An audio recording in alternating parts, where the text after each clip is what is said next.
Good morning, everybody, and welcome to the fifth and final Blockchain Stories 2020 event. I'm Julian Gordon, the Asia Pacific VP for Hyperledger, and I'm delighted again to be invited to open this event. As I said on my LinkedIn post, all good things must come to an end, and it has truly been a great event or series. So as I said, we're on the fifth and final one today. We've had great speakers, and hopefully it has, as was discussed by Arun and the volunteers, hopefully educate and inspire people around blockchain and what you can do and how you can get involved in Hyperledger. So today I'm going to keep it short, but really I'd like to thank again the Hyperledger Chapter, India Chapter, for organizing this series. They are all volunteers, and particularly Arun and Kamlesh, who are on this call today. They've done an amazing job, and you know, I would really like to thank them. So now I'm just going to announce the first as we've got a large number of speakers today, I'm going to announce the first is Sweta from RapidQube. So Sweta, please kick off the event. Thank you. Yeah, thank you, Julian. So hi, this is Shweta Vaya here from RapidQube. Good morning and good afternoon, everyone from Asia and Pacific who are listening to us today. There has been exciting 4 rounds of discussion till now. And here, as a business research analyst and a solution specialist with RapidQube Digital Solution, I'm excited to present today on a solution that we developed on a Hyperledger fabric. Today, Hyperledger team has provided us a starting and a small budding startup like us, a platform like this for showcasing our expertise and success on a blockchain technology. Thank you, Hyperledger team. RapidQube is a so let me start with the RapidQube. RapidQube is a bootstrap startup which was launched in 2016, focusing on the next-gen disruptive technology solution, leveraging a large range of solutions basically from the blockchain platform, and then associated front-end, back-end, and middle-end technologies, which brings the complete ecosystem of the blockchain to a life. The blockchain distributed ledger is a crust of phenomenal growth and ready to reach $60 million worldwide, creating a new digital economic infrastructure. The blockchain distributed ledger is interoperability and emerging as an aspect in the growth and distributed ledger. So I'll share my screen. Just everybody let me know that are you able to view my screen or not.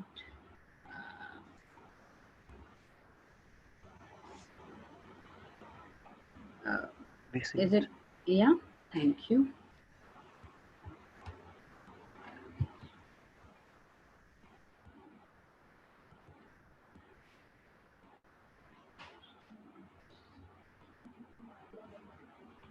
Yeah. Okay. So we at RapidQube work with a like-minded cutting-edge technology partners like IBM Global Entrepreneur Program, Multi-Chain NIM, and we're also having various collaboration with premium technology institutes in India and abroad as a part of academia outreach program to enable the best fit solutions. When we talk about next-gen technology, the need of the next-gen technology, what comes to our mind? So the general assumption is best use of this technology are to drive digital transformation and hence business growth. So digital transformation is nothing but the cultural, organizational, and operational change of the ecosystem through a smart integration of digital technology process and competency. So digital transformation technology to create a value and new services to be future ready and rapidly we can adapt that in any circumstances. And the novel coronavirus had taught us the real meaning of adaptation. So on similar line, I would like to introduce you to our product, which relates to everyone to listening us today and everyone on this planet. Perhaps there's someone with the twist of blockchain. Our product is certificate attestation and verification portal built for the higher and technical education department who attest the educational certificates and the studying in the any of government recognized institute in Maharashtra. The certificate are attested for the purpose of validating the certificates for attending higher education in the university outside India, and foreign nationals studying in the state of Maharashtra also can attest the educational certificate for validation of the same in other country. In short, what we do is like we store, we verify, we attest and validate everything on a one blockchain platform. Let's talk a little more in detail. So the question comes in our mind, why do we need a blockchain when we do it and when we can do it with other technologies? But in some use cases, blockchain really is our life and we can achieve something in more convenient way. Like everybody knows or what the benefits blockchain brings in, that is a trust, tamper proof, track and trace, security, permissions, and lots many features which can be utilized in multiple ways as per the requirement and as per the demand or the need of the hour for any use cases. So which got this requirement and a clear while we got the clear requirement and the vision from the government official was to digitize and the entire process which with the ease life of student and give a better experience to the student from their government official has a very clear vision and goal. But there was a biggest challenges. The biggest challenges was there were the entire certificate attestation process has multiple stages and multiple steps where student had to visit multiple times to the university or the respective department to get one certificate attestation. So there was no automation, there was multiple copies of the xerox which he or she has to submit to multiple levels and multiple departments, and there was a lots of queue as the number of students or number of people will come in a same day, because there was a lack of clarity when they can get it and when they cannot, and lack of transparency as one student has submitted the document, they didn't know they didn't know that what is the stage of that particular application and how much time it will take. So this entire status or entire process used to take around 15 to 45 days to get it complete. So then it came our role where we wanted to try this, we wanted to shift the entire customer journey and experience from the traditional model which they used to follow, and in that there was a step by step, one by one process has to complete it. But right now what is the modern process which we used is like when student registered and student register themselves, they upload the documents. After uploading documents, that goes to the desk officer verifies documents from the and get the API approval from the certificate authorities who generated the certificate, and they provide approvals, and one first step verification is done. Then second phase verification where deputy secretary verifies those documents and provide attestation with a digital signature, and finally student gets the attested copy as a soft copy in his own login. So in this particular process, they have to go for one time physical verification, which the desk officer can schedule and let student know that you can come on this particular time on this particular day and you'll get your certificate attested. So there is a still, we are not completely exchanging the or completing not changing the view like hard copy, because it's difficult adoption in a one go.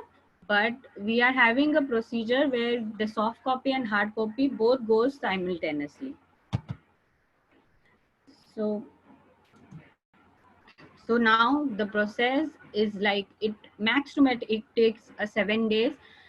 Within 7 days the attested copy comes to student hand with one visit to the department.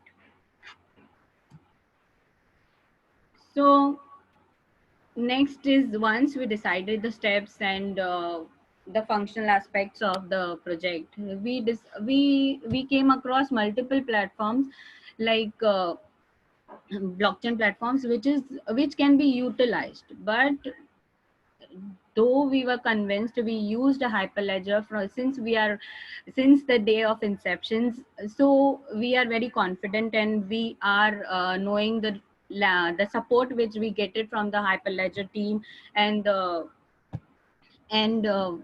best Hyperledger technology. There are we came down to the two blockchain platform, that was like Hyperledger and multi-chain. But though Hyperledger provides a smart contract inbuilt feature, we we had to prepare multiple statistics and comparison of the platforms, and we presented to the government official, and we finally could convince them that the Hyperledger is the best to suitable all your needs and requirements at this particular stage.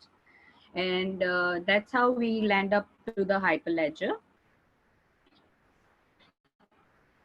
This is a small process which I already explained to you, that student uploads his document and request for the appointment. Desk officer verifies the appointment and verifies the document, and the deputy secretary provides the dates and the timings where desk officer can book an appointment and share that details to the student, and student can identify the time which is suitable for him, and he can select, and he gets the receipt from the department. So this all thing is getting into stored in the blockchain. The main thing is, we are using a hybrid infrastructure, where we are using, not putting all the information on the Hyperledger or on all the information on the blockchain, and loading the blockchain with the unrequired information. So what we are doing, we are using a hybrid structure, where we are transactional value or documents and everything gets stored in the Hyperledger, and rest of the information we are using on a MongoDB. And also the best part, what we have done is, like, we have created this entire project as a model wise project.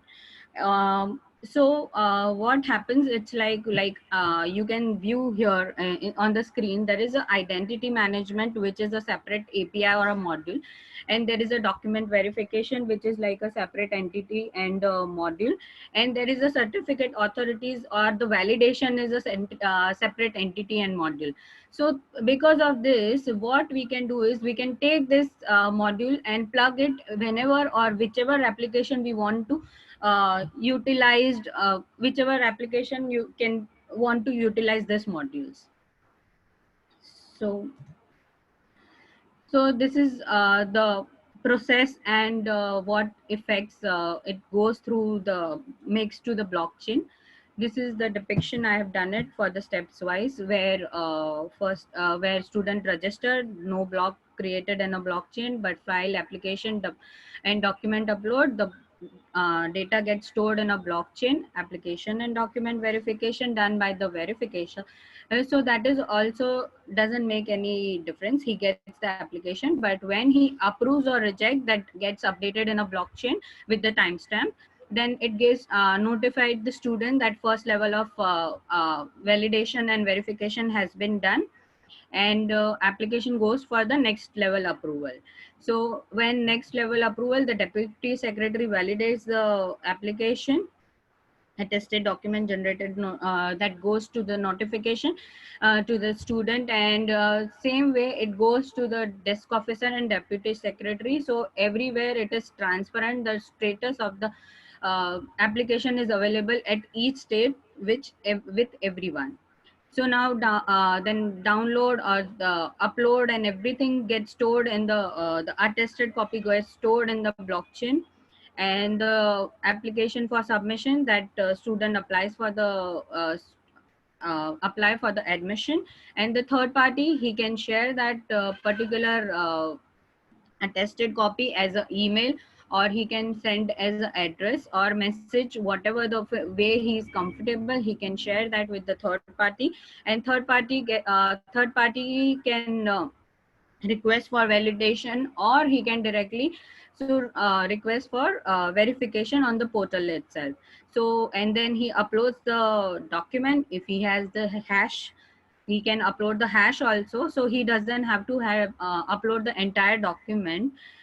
And he can the hash comparison will help them to view, to make sure the data is verified, or it is available, or it is authentic or not. So then application generates a hash code for the request if he uploads the document and compares the hash code comparison happens, and notification goes to third party, and he can view the results. So this is the basically how we are juggling things and storing details with the blockchain and the MongoDB. So this comes to a more of a explanation of the solution. So let's talk about the benefits which we can produce to the department and the government. It's like we try to prove that yeah, it is like whatever goal or whatever vision they had, we could achieve that through this particular development. That is the first majorly what they wanted is a seamless candidate experience that we could achieve through this, because only one visit and student can get that attestation copy in his at his home, in his hand. So that was the first criteria. Second, eliminating or primary dependency on the paper. It like multiple xerox copy, at least 6 copies of the document used to get transferred between the people and between the departments, so which we reduced. And the automation process, as I said that earlier, process used to take 15 to 45 days, and now it is like it is done in within 7 days. So reliable platform verification, where we are giving the third party also a place where they can verify, so they don't have to go anywhere. It can be a login based verification, it can be a without logging verification.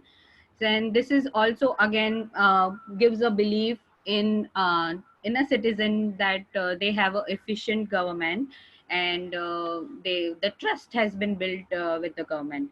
And as I said, it is API and pluggable module, so it scalable, and that makes things more faster.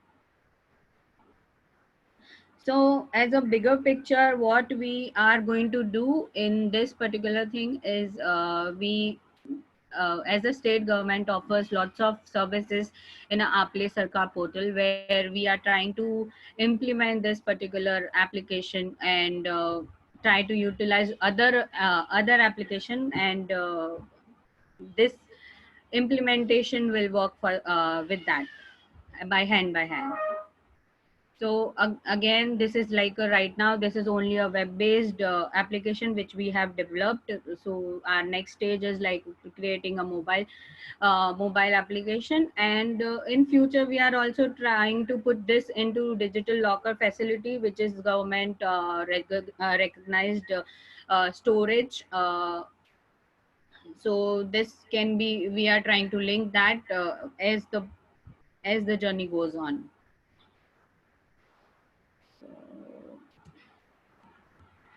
So this is as we know this as we know, the certificate attestation is a very small portion where we can where we are using a blockchain, okay, but it's just a small implemented in a very small phase. So what we are trying to do is we are trying to build a government gov chain framework, where the multiple application will use this particular modules, blockchain modules like identity management, voting engine, P2P messaging and payments, then document management as a module or as a framework API, and that will serve the various purposes of the government. using a blockchain. So this is the just one framework which we have created, and there are lots of work is going under progress, and we are trying to keep that into we are trying to achieve that with the GovChain framework, where the multiple blockchain APIs will be utilized over various application, government application, and will serve the citizen of Maharashtra or of India in a better way. So these are the some case studies. It's like we our journey has been started since 2016. Majorly we have worked with the government agencies and government sector, but as we have because they are the early adopter of the technology, and could it is they really wanted to do something for their citizen, and some of the use cases we have already done. And first is like certificate attestation management, uh, uh, which I already discussed about, with you. Again, there are variety of bouquet which we have it for the government and for the business, corporate business operators. Like we have done a Salama project where we are talking about the fire emergencies of the people. Fire emergency happens.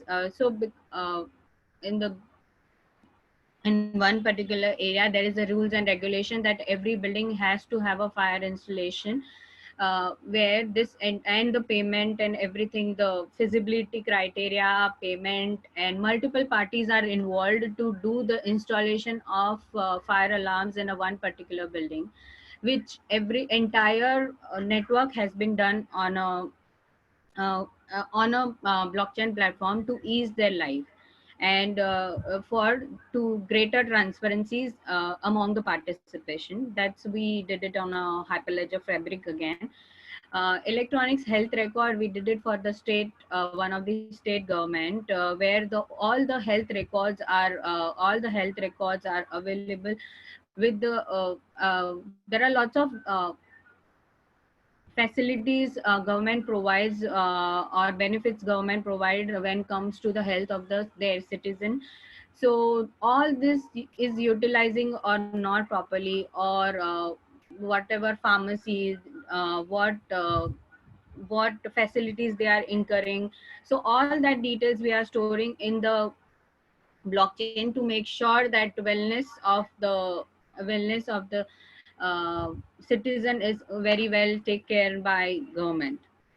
There is a professional editing tool. This is again a AI based tool. It is very much about very much it's a collaborative tool for creating specializing in a writing, where you can collaborate with the groups and write uh, blogs, articles, and even white papers for your corporate teams, and which will help you to work collaboratively on one particular document.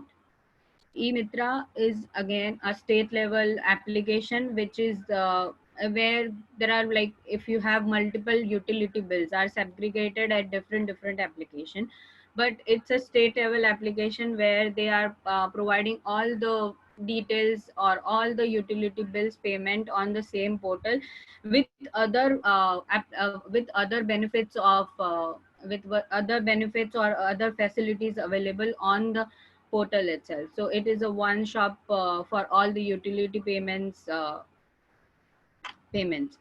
Advanced directive, there is one more project which we did it, is advanced directive or living will, which is very much famous in the US, and it is called a living will in the US. That is the other name of this particular feature, project, where we are storing entire medical records, and we are integrating with the EHR, and we are making a secure and accessible health information among doctors and patients and their caretaker or nominee. So this is the real time information sharing and secured record keeping. And ready policy is again one is the insurance product which we built to automate the entire procuring, claiming, and reissuing policy without third party involvement. So our journey for this particular use case is not it's still going on, it's not end, but our presentation is now in the end. So thank you Hyperledger team once again for this lovely platform where I could showcase the our success story. Thank you so much. Any questions? Shweta, we have questions in Q&A section. Okay. Um, let me quickly read out few of them. So why MongoDB is used for blockchain solution in the solution? So it why we are as we know that we are using a hybrid structure. When you talk about government, there are lots of details which we take it, which is not necessary. We need to put it in a at Hyperledger, which is like if there is lots of document exchange, personal document exchange, other copy and everything, we don't need that. This is not related to this particular project. So there are we always put this practice as hybrid structure where non-important information it is essential but not important or not advisable to know to everyone. Like government doesn't want, or like university doesn't want what is the identity of the student in a other way. So we are segregating some of the information that way, so we can don't load the blockchain and utilize the blockchain properly. Yeah, I hope that answers. So the Uh, a continued question on the Q&A portal is, how can a department revoke a fraud certificate and notify third-party services?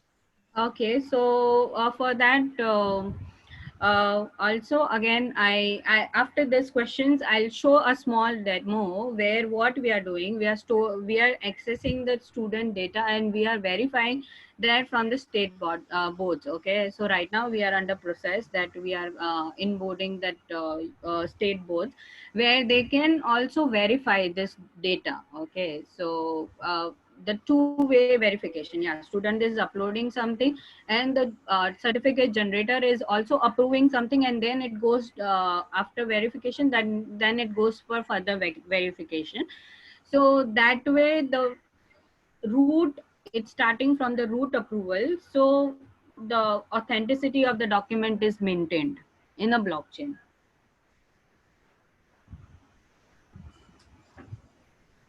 Right. Probably we can see the demo now and then Yeah, take up more questions. sure. Yeah.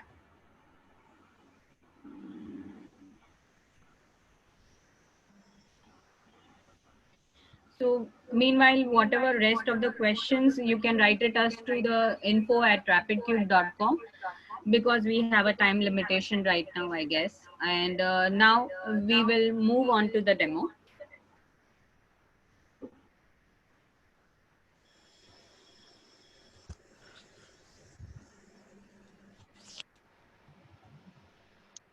So is it visible? My screen? Yes.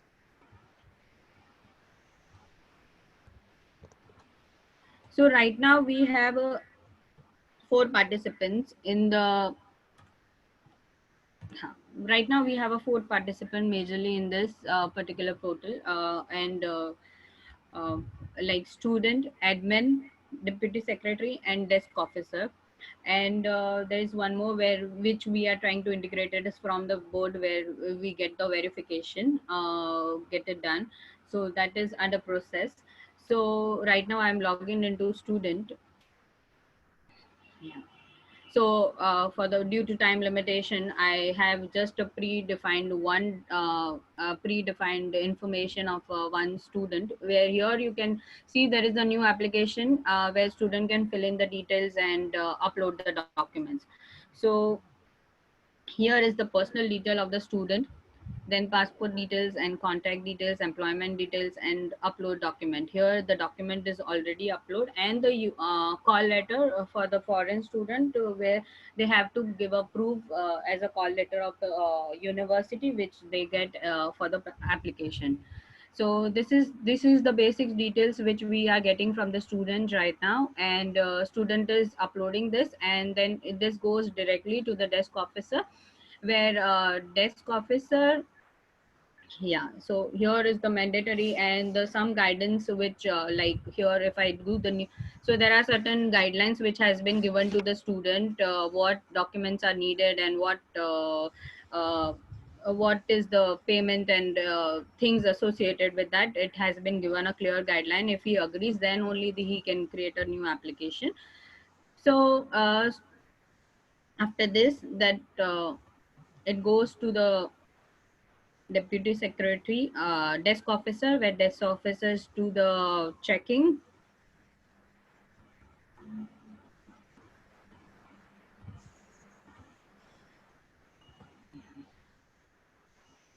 So here he gets a dashboard where he can view list of the document total application, which is how many numbers it is approved, how many is rejected, how many is pending in his thing. And he has also a right where he can ask for a correction if some image are not visible or some information is not properly filled. So he can go and do this. He has the right to do the correction also. And this is the schedule where he can schedule and block the time, unblock the time, and give the schedule to the student. Similarly, they have also there is a deputy secretary, which is very much similar to the desk officer, but he verifies with the digital signature and provide a attestation which will goes to the student. So now again, this is the, he can view the details, again he can ask for correction. Now it is approved, so it will not give you the rights to do the correction. So again, yeah, so after deputy secretary logs in, after deputy secretary approves the thing, student can gets the notification on his email plus message. And now he can download the, so he can, and this is the call letter which student gets from the desk officer, where he can download this copy and take this physical copy for the appointment. And again, the attested document, he can get it from here, download document, you can download it now. And I'll show the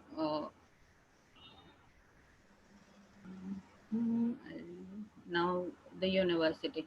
So now for university to verify, we are not putting any login based right now, but that in future we are putting the university also to where login, so we can secure the information. This is the latest document which I downloaded. So this is just, you have to upload and verify the certificate.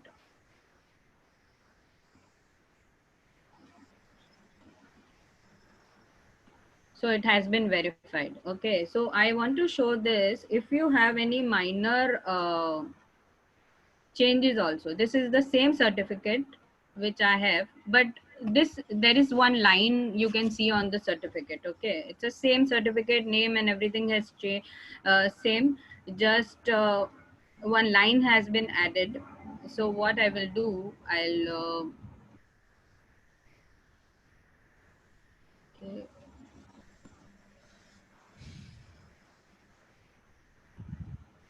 So again, this is like, if any minor changes, even if I dot also added into this document, the portal will say it is not verified. So that pretty much sums up everything which I wanted to say and share and show. So thank you. And this has been a very exciting learning plus learning journey which we had it. My colleague Muthu Ravindran has been answering questions and in a Q&A session. For more queries, please write us to info@rapidcube.com. Thank you so much. Thank you, Shweta. It was a great demo, and thank you for taking us through the journey. And up next, we have our speaker Andrew Sinako, who is joining us from Moscow. Good morning, Andrew. And it's pretty early over there, and we thank you for being with us today here. And Andrew is a content and community manager at Smart Block Laboratory, and Smart Block Laboratory is one of the general member of Hyperledger and also silver member of Linux Foundation. And he's going to take us through the journey of Cryptoenter for blockchain-based infrastructure for digital banking. Over to you, Andre. Yeah, that's right. Thank you very much for introduction, and thank you for invitation. It is really cool to be here and have an opportunity to share the solution path and share the experience. So I'm gonna spend, I think, 20 minutes maximum, and as part of my presentation, I'm gonna show how a personal account works within our infrastructure, and tell about a little bit about the history and functionality and so on. And I'll be sharing screen sometime. Yeah. So Smart Block Laboratory is a developer of blockchain-based solutions, which was based 3 years ago. Flagship solution is blockchain infrastructure for digital banking, Cryptoenter, because what led our team to create such an infrastructure. There are huge, problems in financial market. There is still impossible to use cryptocurrency in acquiring calculations. Then long validation of transactions in other blockchains. Also, there are some control remaining from classical financial institutions over the clients. There is no possibility for cross-border transactions in real time. There are difference in credit rates of different banks. Then coverage of financial services around the world is somewhere is very poor. For example, in Africa and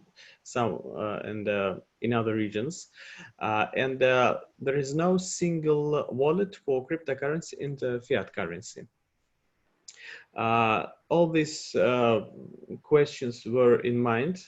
That is why the Smart Block Laboratory team decided to create such an infrastructure, and we decided to use a Hyperledger Fabric blockchain in our solution, and also developed our own Hyperledger Fabric framework, Rubicon blockchain. So it's a blockchain. It's our own development. It's a blockchain for creating and modeling cloud economy.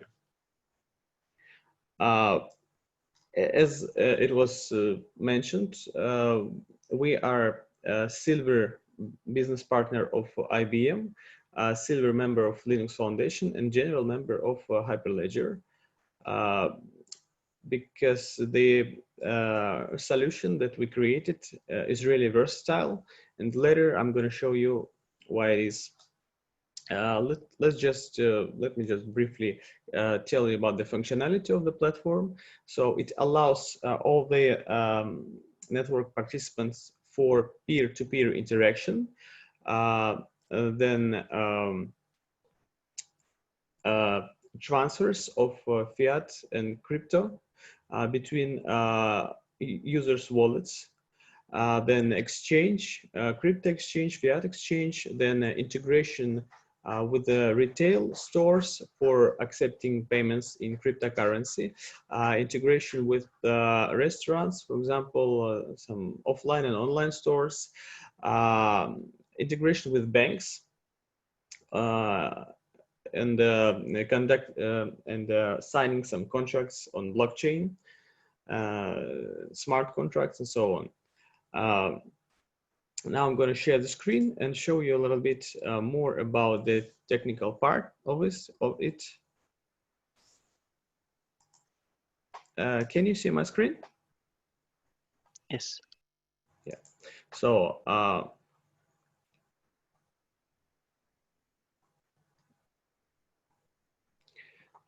so this is how Cryptoenter is connected to banks. As you can see here, several banks can be connected to a blockchain infrastructure for digital banking Cryptoenter. And it can be done in several ways. So first, bank, for example, bank A has some pool of users, and we want to connect with this bank. So we create our account, Cryptoenter account, within the banking infrastructure, and clients of the bank A, for example, there are some 10,000 clients. 10,000 clients get a Cryptoenter application installed in their, they get mobile application of Cryptoenter, and they have additional functionality of Cryptoenter in their banking applications. So it's an account inside an account, so they can do all the operations that Cryptoenter allows within their banking application, and bank is a validator in the network. So that is why when they when they are connected to Cryptoenter, they do not need to pass KYC procedure because they are already clients of the bank, and the bank owns their data. So that is why they already pass KYC procedure. Therefore, we do not have to conquer the market while connecting to banks because all the KYC procedures are made by banks, and the only thing we need is to connect to banks and already like have their clients. I mean, new functionality are added to the banking functionality, right? Because of connection to Cryptoenter. So here is the process of transferring money within the infrastructure. So for example, if user Alice wants to transfer some amount of fiat or cryptocurrency to user Amy from another bank, from bank B, the only thing she needs to do is to move money from her banking account to account of Cryptoenter, and make a transfer in real time to the account of Amy within Cryptoenter. And after this, Amy will be able to move her money from Cryptoenter account to, for example, to her banking account. So it makes really easy for all the participants of the network to conduct operations with cryptocurrency and with fiat currency, and to make exchange some different payments and so on. Now I'm going to show how Cryptoenter personal account works. When registering in Cryptoenter, every user gets a private key, which is used for signing all the actions of the user. So now, for example, we have some user, and when we want to log in, we use a private key.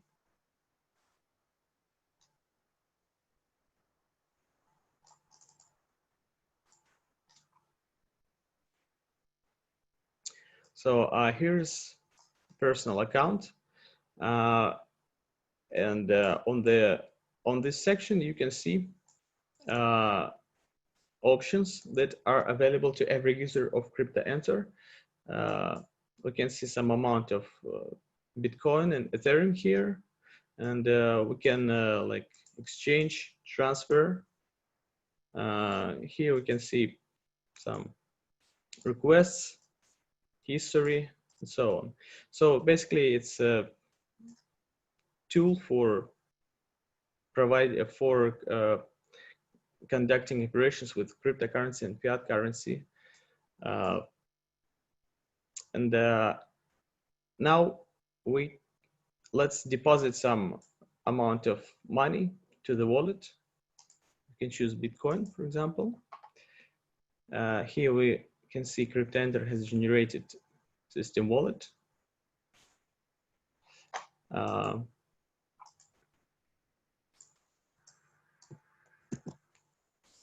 Let's say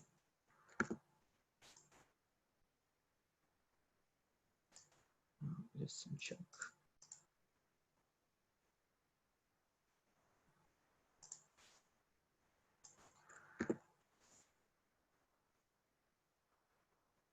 Okay, let's just choose this amount.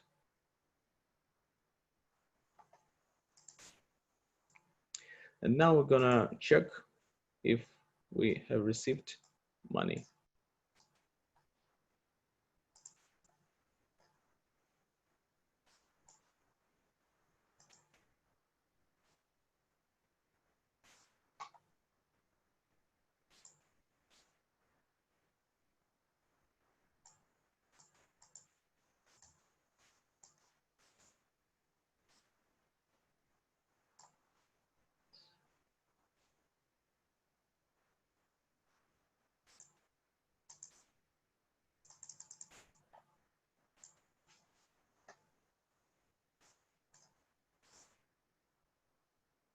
Yeah, we can see some amount was added to the Bitcoin amount. Here we can see the social network for investors, which I believe I forgot to also to tell. As part of functionality of Cryptoenter, it also has a social network for investors. Each user being registered in Cryptoenter has an opportunity to get one of the 3 statuses within this social network. First status is a contributor, right? So he can make different kind of content, write articles, for example, about the sphere he is a professional in, and other participants of Cryptoenter social network for investors can rate his content and like move him to the top. The second status is investor. So he can choose the project he likes and help them to happen. Third status is a crowdfunding distributed platform. Every user can create a campaign within Cryptoenter network, create crowdfunding campaign and attract money. So this will help to attract money for the project he wants to realize. And so it's not only about financial service, but it's kind of whole ecosystem, which includes not only financial instruments, but also social network for investors, for example, crowdfunding, decentralized platform.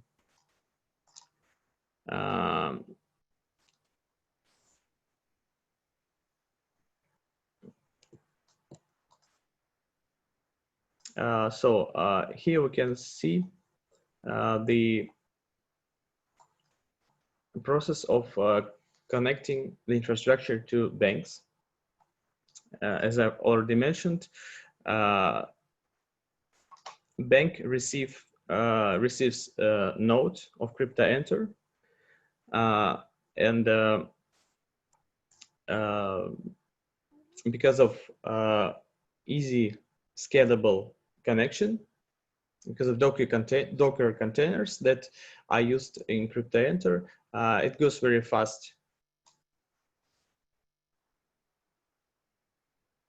The same thing with online stores. So we can connect to online stores via API, and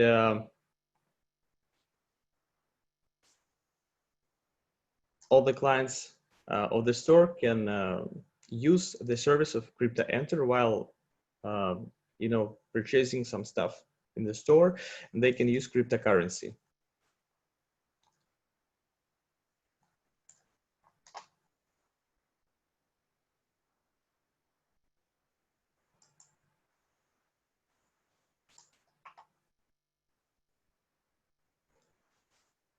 So to sum up, I'll briefly tell the whole value for the market of Cryptoenter. First, it's really fast payments, transfers in real time, and single wallet for cryptocurrency and fiat currency, which is available for every user. Second, it's a fast conversion of cryptocurrency into cash. Third, it's exchange of values in real time, not only like fiat or cryptocurrency, it can be other value. So it can be like big clearing platform. For banks, it's new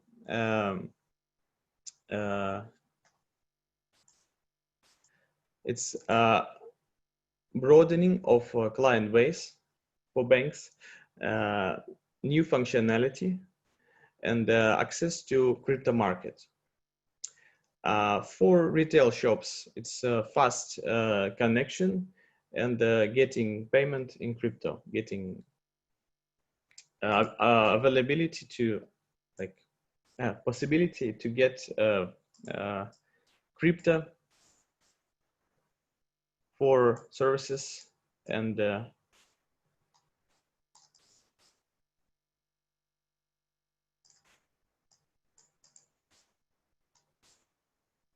for services and Hey, Andre, there are some questions if you would like to answer. Sure, yeah. So how many banks are using Cryptoenter currently? Do you have use cases of foreign banks part of Cryptoenter? Well, we're conducting negotiation with several banks. For example, with the bank in Germany, 1031, and with some bank in USA. So we are conducting negotiations to connect to them and to also start because we have already a license in Estonia and Singapore, and we are preparing to get license in USA, and we are also preparing to connect to banks. So currently it's Germany, yes, and USA. Our plan to expand the market. Thanks. Then we have next question. Yeah. Can you explain about the process where after exchange happens, how can a user liquidify their money, get that back from their banks? How does that process happen? You mean the process of? Could you please repeat your question? The question on the Q&A portal is that how can a user liquidify their money from Cryptoenter portal, or when they receive something here, how do they liquidify it? Okay, so when a user gets money from another user within the blockchain infrastructure for digital banking Cryptoenter, he can move out his money from the Cryptoenter account to his banking account. So basically it's account into account. Bank is a validator in the network that has all the data of the client, which is using Cryptoenter, and therefore he will need just to press one button in the application, and his money in Cryptoenter account will be moved to the money into his banking account. If it's what you wanted to know, if this is correct answer I gave you. Right, and there is one more question on the Q&A portal, which is how does this interact with other wallets or other providers? Do we have an example of that? With other wallets? Right. So I explained the integration with online stores, with banks, with the exchanges. So we can connect via API, right? Or via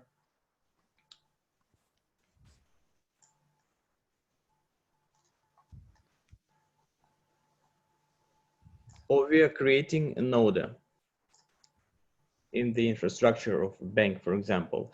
As for other payment solution, I believe it will be an API integration.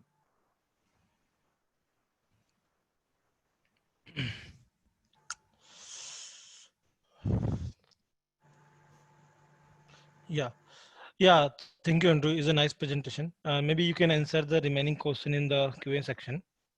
Yeah, sure. Yeah, so the next topic we have, because lots we did on the business side and business use case. Now we have a technical topic, how we can measure the performance of the Hyperledger Fabric network or any Hyperledger blockchains. So from InfiniChains, we have Pawan Adav, and he's going to present the Hyperledger Caliper performance tool for Hyperledger Fabric and how to containerize that application, that Caliper. So over to you, Pawan. Yeah. All right. Can you see my screen? Yeah, Pawan. Go ahead. Yeah. First of all, thank you so much for giving me this opportunity. To all the organizers, you are really doing a great job. Thank you so much again. So we will be covering in this section. We will be covering the performance benchmarking for the Fabric network. So when we started our use case, so the first problem was, so we used to get all the asset in the batch processing, like 5 lakh assets in a single batch. So it was kind of challenge us to ingest all that asset into the blockchain within a small time. So we started investigating how we can achieve the best performance in our network. So after that, so we investigated some of the white papers which are already available, done by some guys. So I will mention that all the references, and we have achieved a desired TPS and the minimum latency. So again, yeah. So my name is Pawan. I'm currently working on the working in the InfiniChains as a blockchain developer, and so let's start with the Caliper. So what exactly the Caliper is?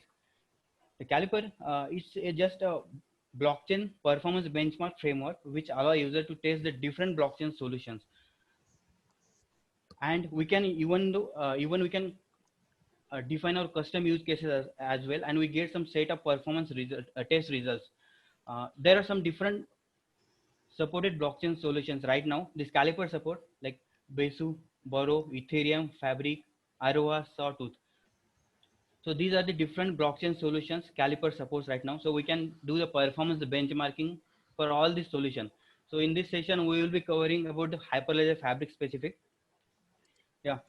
So when we do the performance benchmarking of the any network, so generally we get some of the performance indicator like what is the success rate, what is the failure, how many transactions got failed, transactions throughput, transaction latency, and again the latency in form of minimum latency, maximum, and the average latency. And again on the report we will see that resource consumption like CPU usage, memory consumption, input output operations. These all the things we'll get on the report final when we are done with that performance testing. I will show you the test report as well, and we'll do some small demo in this session.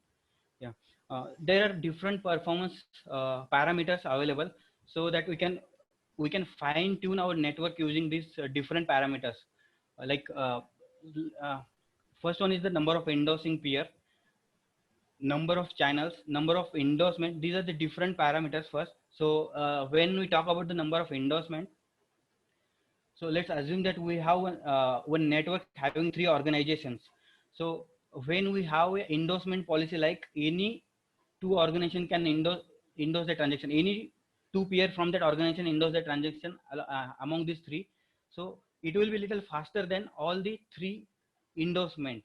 So we have to adjust this kind of scenario where we can achieve the highest throughput. So ordering service configuration. So the most important thing is the block size and the batch time. So generally we configure this block size and the batch time in the Genesis block. So this block size is nothing but the number of transactions can be added in a single block, and the batch time is the number of this is the time where that block will get created. Whichever the criteria meets earlier, so block will get created. Again, the number of organization also matters in our networks for the performance. When we are increasing this number of organization, the performance gradually will decreases. For the ledger database, we have couple of options like level DB and the cows DB. Yeah.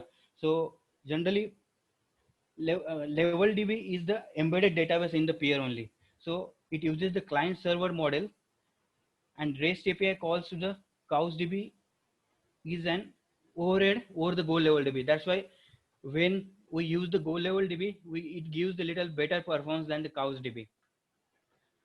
The next parameter is the complexity of the chain code. So in case if you are doing any heavy operations in the chain code, of course it will add additional delay in your transaction, and effectively on the throughput as well. The number of transactions. The next one is the number of transactions and the number of CPU. These all the parameters we have to fine tune to get the desired throughput. So we have to play around this different type of the parameters. Like next one is the memory allocation, disk type, and the speed. Again, for the SSD, it gives better performance than the SDD. The network speed also matters. If you have a multiple data center deployment, that also matters. CPU speed, and the most important, that is the crypto acceleration. So there are a lot of cryptographic operations generally happens at the endorsing phase and the validation phase. So peer can be act as the endorser, validator, and committer any one of these phases. Let's talk with the cryptographic operations. These are the frequently used cryptographic operation in the fabric. The first one is the signature verification, and second one is the identity validation. So at each step, generally it happens. I will show you how exactly it works. The signature verification, it's nothing but a kind of cryptographic operation, and cryptographic operations are CPU intensive. So another one thing, we can avoid certain routine of the operations by maintaining the cache of desired identity and the MSP identification as well. So first of all, at the client side, I'm currently assuming that client have the certificate, public key, and the private key. So how the signing of the transactions happen? So in the diagram, you can see here, this is the proposal. So it's having some of the arguments like function arguments, chain code ID, and the channel ID. Again, in this proposal, there would be MSV ID and the certificate as well. I haven't mentioned here, but it would be available here.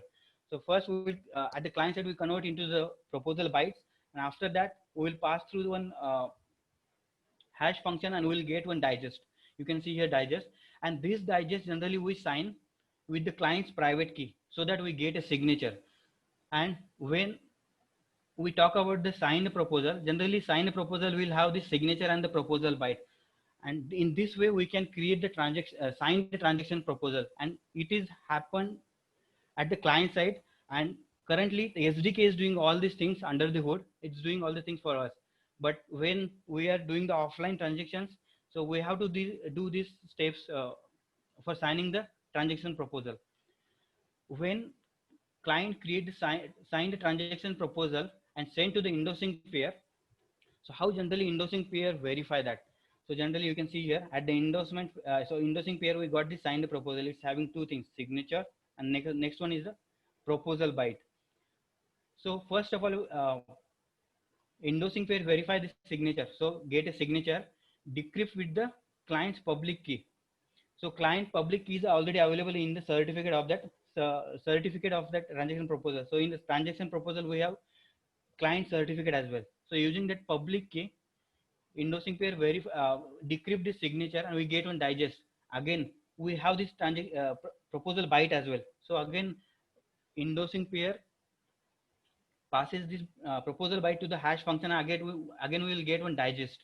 And if these two hashes are equal, it means that transaction is signed by authorized user. And again, right now we have checked only the public key private verification of the signed proposal. But what if he don't have proper certificate signed by the particular certificate authority?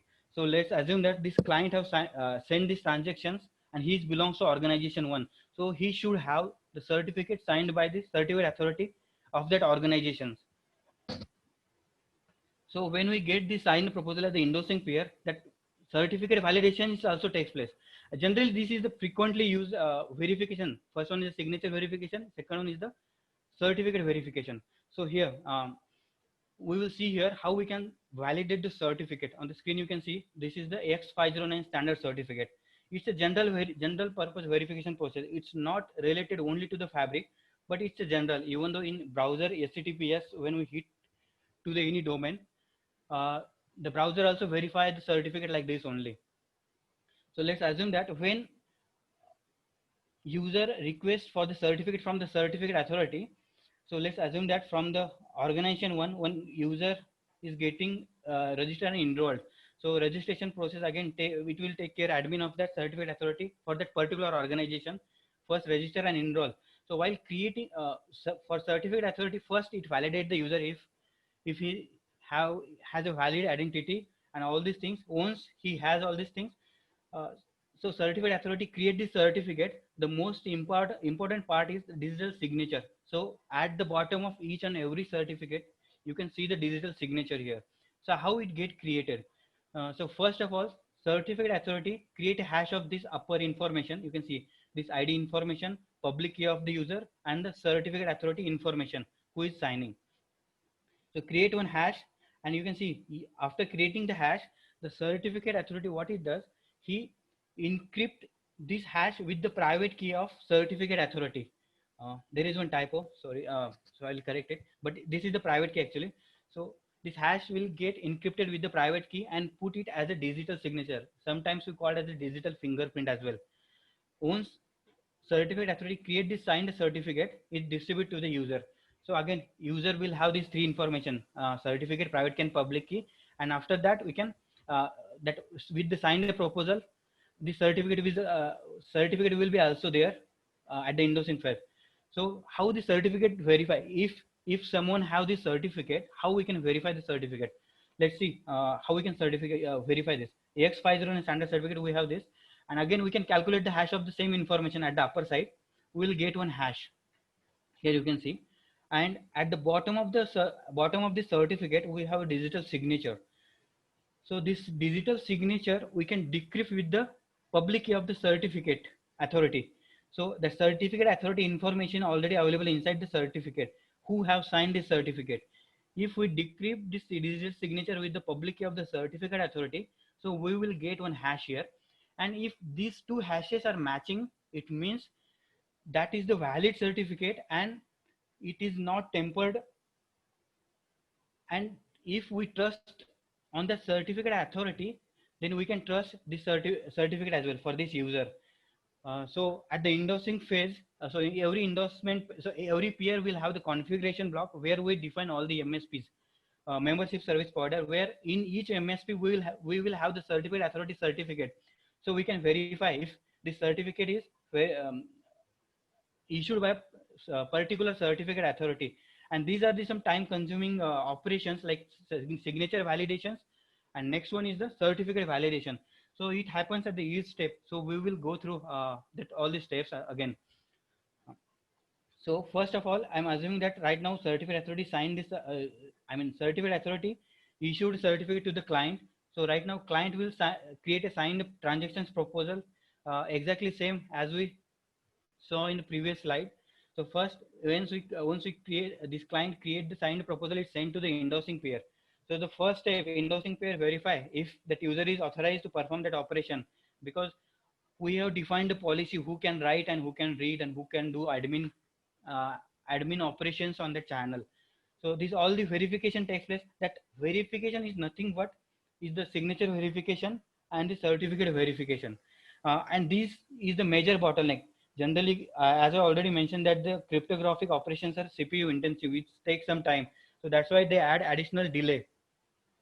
So this endorsing pair first verify if everything is okay. Then after that, it passes the transaction proposal to the ESCC, that is the endorsement system chain code, where it endorses the transactions. So what is mean by the endorsing the transaction? It's nothing but creating again the signature. So the same process where it will happen like creating the signed proposal. So endorsing peer create a read write set, and after that endorse the transaction again send to the client. So client collect all the necessary endorsements from the endorsing peer, and if it is checked, he got sufficient endorsements. So in our case, if we want two endorsement for the each from the one endorsement from the each organization, so total two endorsements. If he get, then he send that invocation request to the orderer. Generally, it send one well-formed transaction which will have the information like read write set, channel ID, and the endorsements, these different endorsements. So again, orderer will generally get a lot of transactions from different clients. The orderer enqueue these transactions into the on their channel basis, and whichever the criteria meets like batch size and batch time, it create a block, sign that block with this signature. Again, the procedure is same for the signing the transactions here as well. So orderer sign that block with his own crypto material like private key, and send that block to the leader pair of the organizations. There could be any of the leader pair, because uh, we have multiple options to choosing the leader like dynamic selection or the static selection. So I was using the dynamic leader selection. So whoever is the leader, so orderer will send that transaction to the leader pair, and it's leader pair responsibility to distribute that block to the other pair in the same organization. So currently, I'm assuming now here that each pair got that block. So first task is that each pair validate if that orderer is very authorized to perform that, if that orderer signed the proper this block, and if he is authorized to do that, if he again this committing pair verify the signature of that orderer as well in the block and decode that block, and this block could have multiple transactions. In that case, each transaction will go through the VSCC, that is the validation system chain code. And this is the second bottleneck, where again each transaction will go through the it will go through the that all policy checks. Let's assume that for the transaction on particular smart contract, we require two endorsement for fulfilling that transactions. Again, that all the validation will take place here. For if we want two endorsement, it will verify for the both endorsement, and it checks if it have sufficient endorsement and valid endorsers as well. So this verification happens, and if that is the valid, then committing peer passes through the MUCC, that is multi-version concurrency control. And again, if that is also passed, then final stage is committing that block, that committing that transactions and block on the ledger, like on the block storage and the current state database. This is the transactions overall process. And the first so we have discussed like where are the bottlenecks, because these cryptographic operations, signing the transactions and verifying the certificate, again it's nothing with the encryption and decryption, which takes little time and adds little delay in the transactions. So another one thing, that is the batch processing. So when we talk about the transactions, so it can have multiple assets as well. So in a single transactions, we can add multiple asset as well. So in the core.yaml file, we have some parameters where we can define all this maximum number of asset we can add in a single transaction.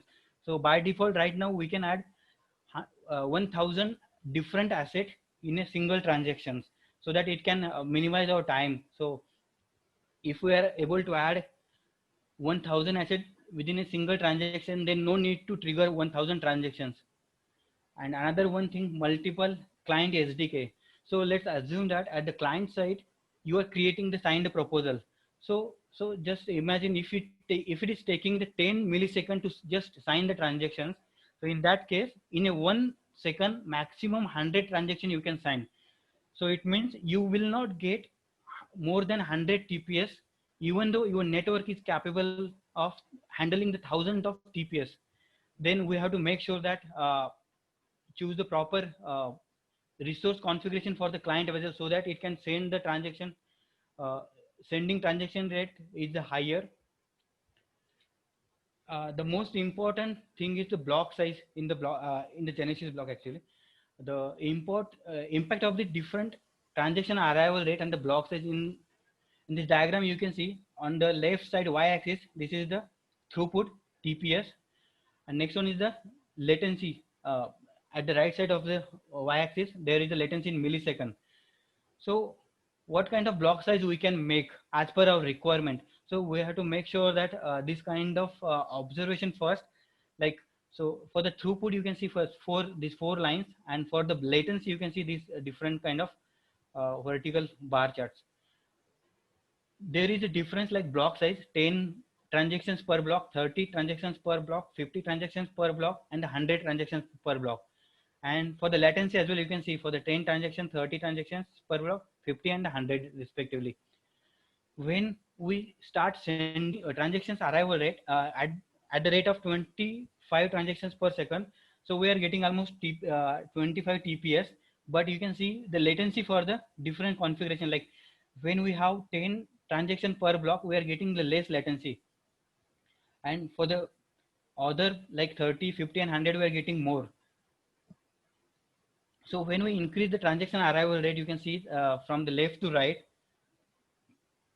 we're getting the throughput, better throughput, like TPS. Yeah, you can see here when arrival rate is 100 transactions per second. So in that case as well, we are getting almost 100 transactions per second TPS. And but the latency you can see here, for the latency is the minimum for the network who is having the block size 10, and little more latency for the 30, 50 and 100 respectively. So you will get one saturation point here, like this in this diagram. You can see this is the saturation point. After that, you will not be able to increase the TPS as per your resource. And again, I'm assuming that all the graphs are plotted against the constant resource configuration. And I have taken this reference from one of the white paper. I will be mentioning this link at the bottom of this presentation.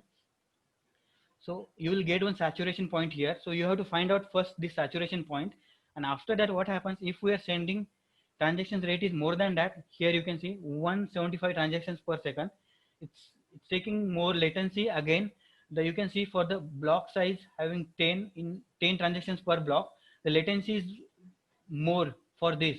And for the block size 100 transactions per second, the latency is minimum. So what is criteria for selecting the block size in our network? So there are two scenarios. First one, if your transactions arrival rate is less than saturated point. So once you get this saturation, if your transaction arrival rate is less than this saturation point, then you should choose the lower block size for your network. You can see the latency is lower for the lower block size.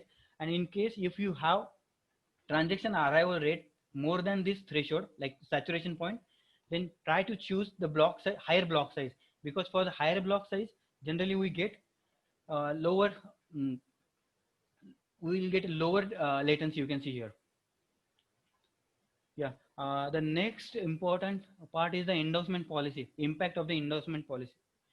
So we can define the policy in a different way, like and or maybe n out of. So to achieve higher performance, generally we should define the endorsement policy with lesser sub policy and the endorsers.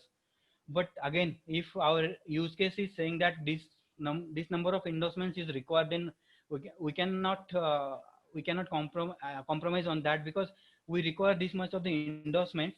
But again, if we have chance to choose in one of them, I mean, you can implement this endorsement policy in both ways. So in that case, I would recommend to choose this N out of, because that is very fast compared to the N out of, but again, that is less powerful compared to the N out of. The next part is Dockerizing the Caliper. So we will see one small demo, but for that, first of all, we will containerize the Caliper and we will integrate with our existing network. So for that, we have to follow certain steps, very less, I mean 2 to 3 steps only. So we have to define the bindings SUT, that is the system under test. So in our case, it would be a fabric. Bench config is a configuration file where we will define all the different rounds for invoking the transaction or maybe querying the transactions kind of. Next one is the network config. So network config is the configuration file where we have defined all the network related stuff in this file, where I will show you this network configuration as well. And finally is the crypto config folder, where we will have all the crypto materials for our network. So let's jump into the VS Code first. Yeah. So I have created this repo, so I will be sharing with you guys. It's already available on the GitHub. So here you can see in the Docker Compose file, I have defined one service, Caliper 1.4, where container name is the Caliper, and the Hyperledger, we're using the Caliper image 0.3.1. Maybe you can use the latest one, just you have to mention here. Next one is the launch command. And I was talking about these 3 parameters. The first one is the Caliper bind SUT, that is the fabric 1.4.4. So currently I'm doing the benchmark testing for the network fabric version 1.4.4. In case it could be different, you just make sure that you are using this proper version as per your network created. Next one is the Caliper bench config.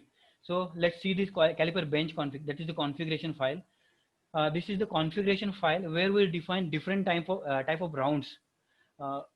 So first round is the, so just I have given the name open, where I will be invoking the transaction. Here you can see the callback function is open.js. So in this file, I have defined everything like invoking the transactions. For that, we have to create the transaction proposal, like a specific payload as per our chain code. And here you can configure this, you can fix this with these parameters like transaction numbers. So how many transactions you want to invoke on this network.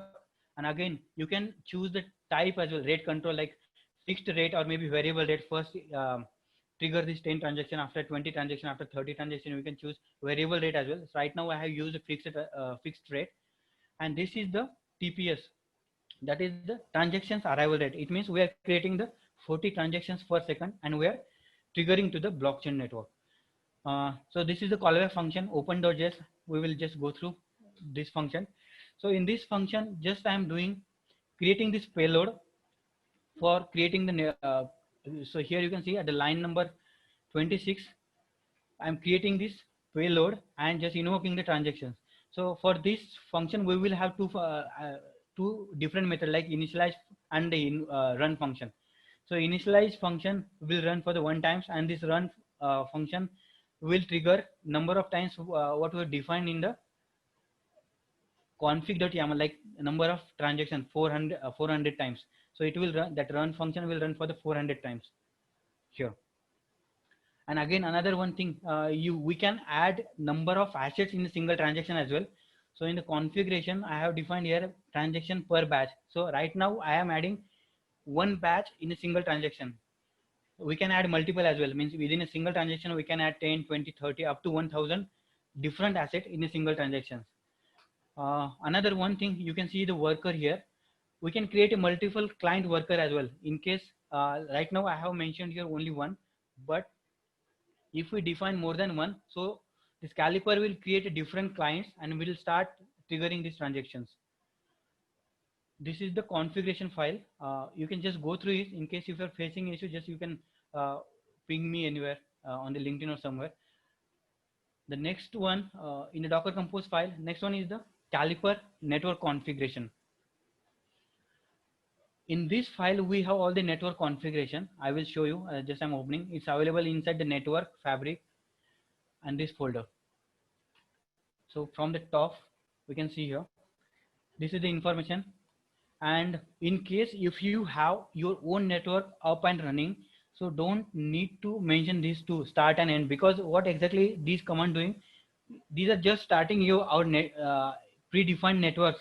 If we are not doing Caliper benchmarking for our own network, then probably you can use their sample projects they have already given. But in case if you want to do benchmarking for your own network, then just comment this part. This is the information, again client information, because we will be triggering this transaction using this client only. Public key, private key we have to define. So make sure that you are defining the correct path here. In the Docker Compose file, we have mounted that folder. I will show you that as well. But before we'll go through this configuration file. These two clients, you can see here the channel. Inside the channel, created equal to true I have mentioned here. So it means I have already created the channel for my network, because I have already created my network and it's already up and running. So I do not need to create the same channel again. So make sure that mention this as a true, and whatever the number of orderers you have to mention here their configuration. And these are the endorsing pairs actually. The next one is the chain code. So we have to define the chain code and make sure that you add this chain code at the specific path. In the left side, you can see SRC. In this folder, you have to add your own smart contract, that is the chain code. And these are the organization information, organization 1 and organization 2. For the installing and instancing the chain code, these credentials will be required for admin key, admin sign key. You can see for orderer as well. Just mention this URL. Just try to mention the correct URL. And in case if you have multi-cloud deployment, so instead of this localhost, you can just give the appropriate URL. This is the peer information, the different kind of peers we have in our network. And finally, we have 2 certified authority, like one for each organization. And these are the different configuration files, config file, bench config we can say, and the network config.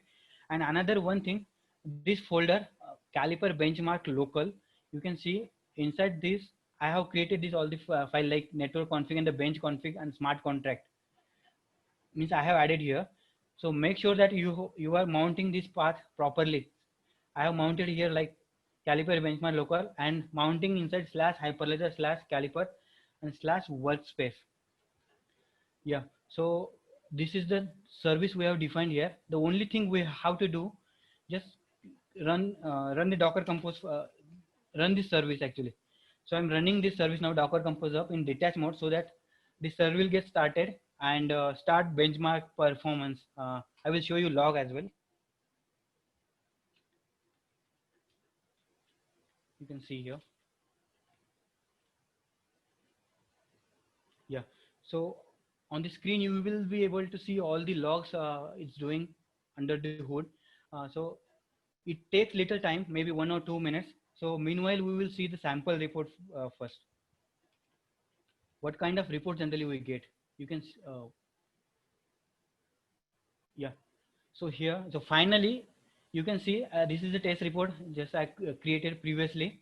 So I have mentioned 3 different rounds. That is, first one is the invoking the transaction, second one is the querying the transactions, and third one is the transferring the asset from one user to another user. So you can define any number of rounds here, but the main thing is we have to observe this throughput and the latency. So for the first round, we can see here, let's go from here, performance metric. These are the summarized, you can see each. First round is the open. I have sent total 100 transactions. So out of this 100 transactions get succeed, failure 0. Sending rate was 30.6. Even though I was sending 40 transactions per second, still my client was not able to create 40 transactions per second. So in that case, so it was just creating the 30 transactions per second. That's why it's showing sending rate was the 30 transactions per second, maximum latency, minimum latency, average latency, and this is the throughput. So 23 transactions per second I got. So actually I have done on this my own PC who's having very poor resource configuration.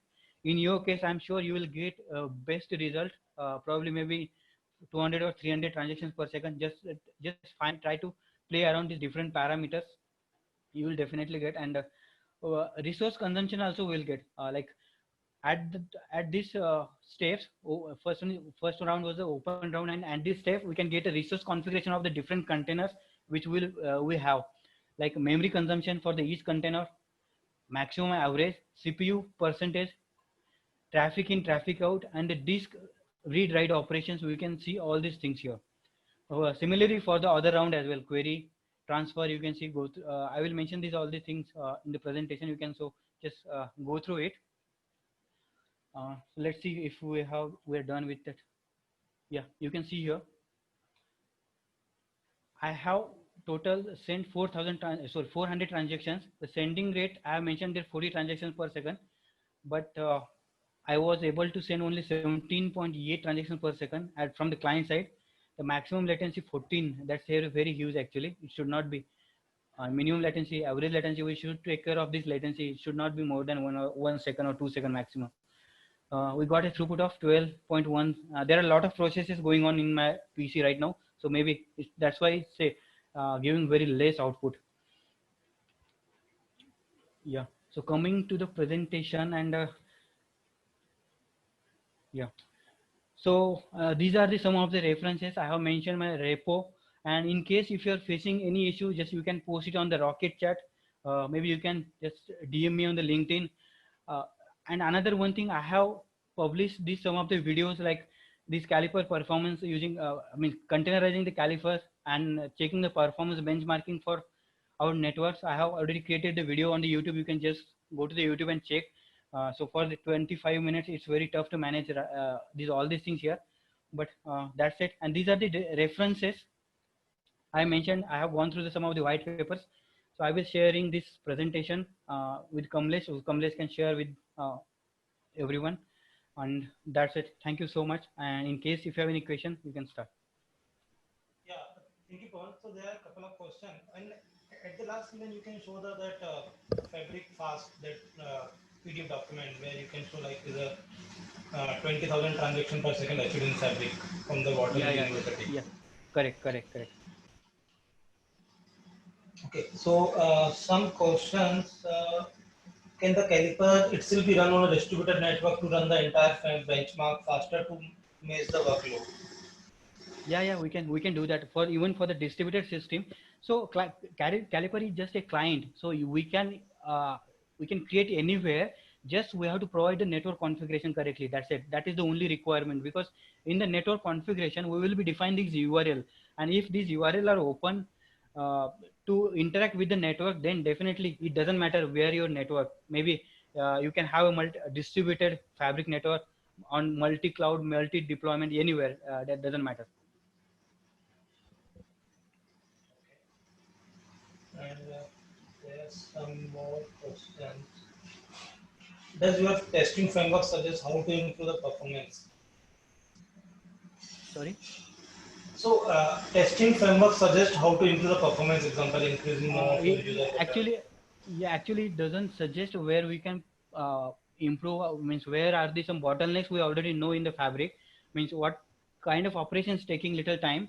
We can just play around these different parameters which I mentioned in the presentation, like now endorsing peer, or maybe block size. You can play around the block size to get a higher transactions per transaction per second, and the minimum latency. And the last one, I think, this is the verification, signature verification and certificate validation happening only at endorsing peer or at all nodes?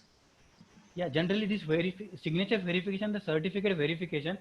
So first of all, client when trigger the transaction to the endorsing peer, send to the endorsing peer. So in that case, it verify for the client. But again, when endorsing peer sign the transactions and send to the client again, so that endorser signature also get verified at the peer, but at the validation phase. So at the validation phase, we do just endorsement policy verification. That is nothing but just this kind of verification, signature and the certificate validation. Because in the configuration block, in each channel configuration block, we have all the information of the certificate authority, like for organization 1, organization 2, and orderer. So using those, we can verify the certificate. Yeah, so that's all.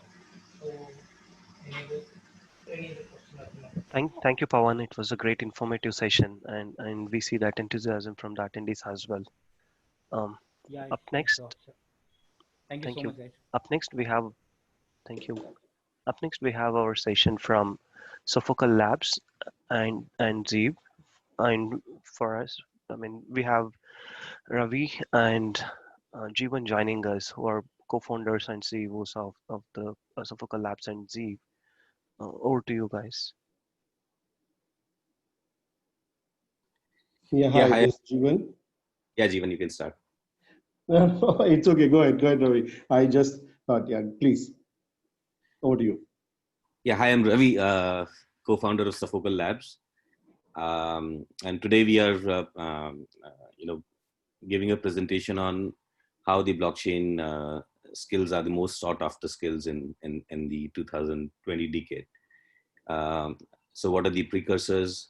What are the various things which are happening in the blockchain world, and why it is slated to disrupt almost all the industries, and thereby giving a rise to a huge requirement of blockchain experts.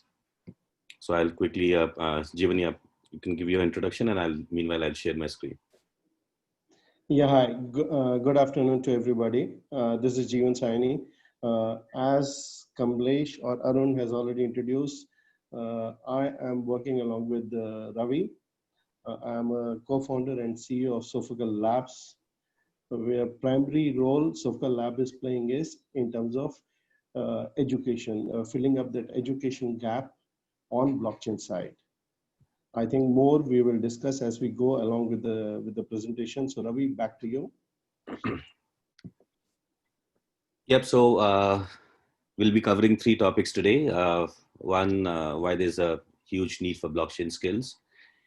How blockchain skill is a bit different from traditional technology skills, and how Sophical Labs is taking a holistic approach to producing blockchain experts in the market. So as you know, the audience is pretty much, all of you are blockchain enthusiasts. So I know that you have been keeping pace with what is happening in the blockchain world.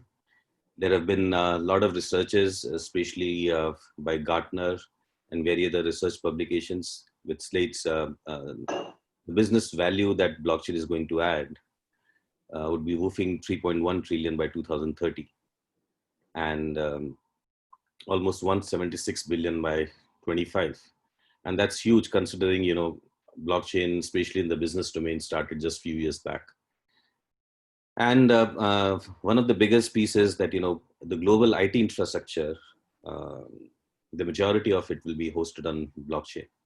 And it's very evident if we see how device to device interactions are increasing. So IoT, payments, data, AI models, these are the things which are changing the whole shape of internet and the technology as we know. And the major backbone which is required to support this infrastructure is going to be blockchain. So we can trust the AI models if we can trust the integrity of the data. And one of the recent survey by LinkedIn, so till last year in 2019, blockchain was not even in the top 10 places for the hard skills required or hard skills sought after. But as we know in 2020, as per LinkedIn, blockchain is the number one out of the top 10 hard skills which are being looked after. The demand for blockchain talent is growing almost 40% per quarter as more and more production level blockchain instances are coming up, newer and newer protocols are coming up. And there's a huge shortage of skill resources, not just in India, but globally. And 2018-19 has been a landmark year where a lot of production level instances replaced a lot of newer protocols, especially on the solving the challenges of blockchain like scalability, throughput, etc.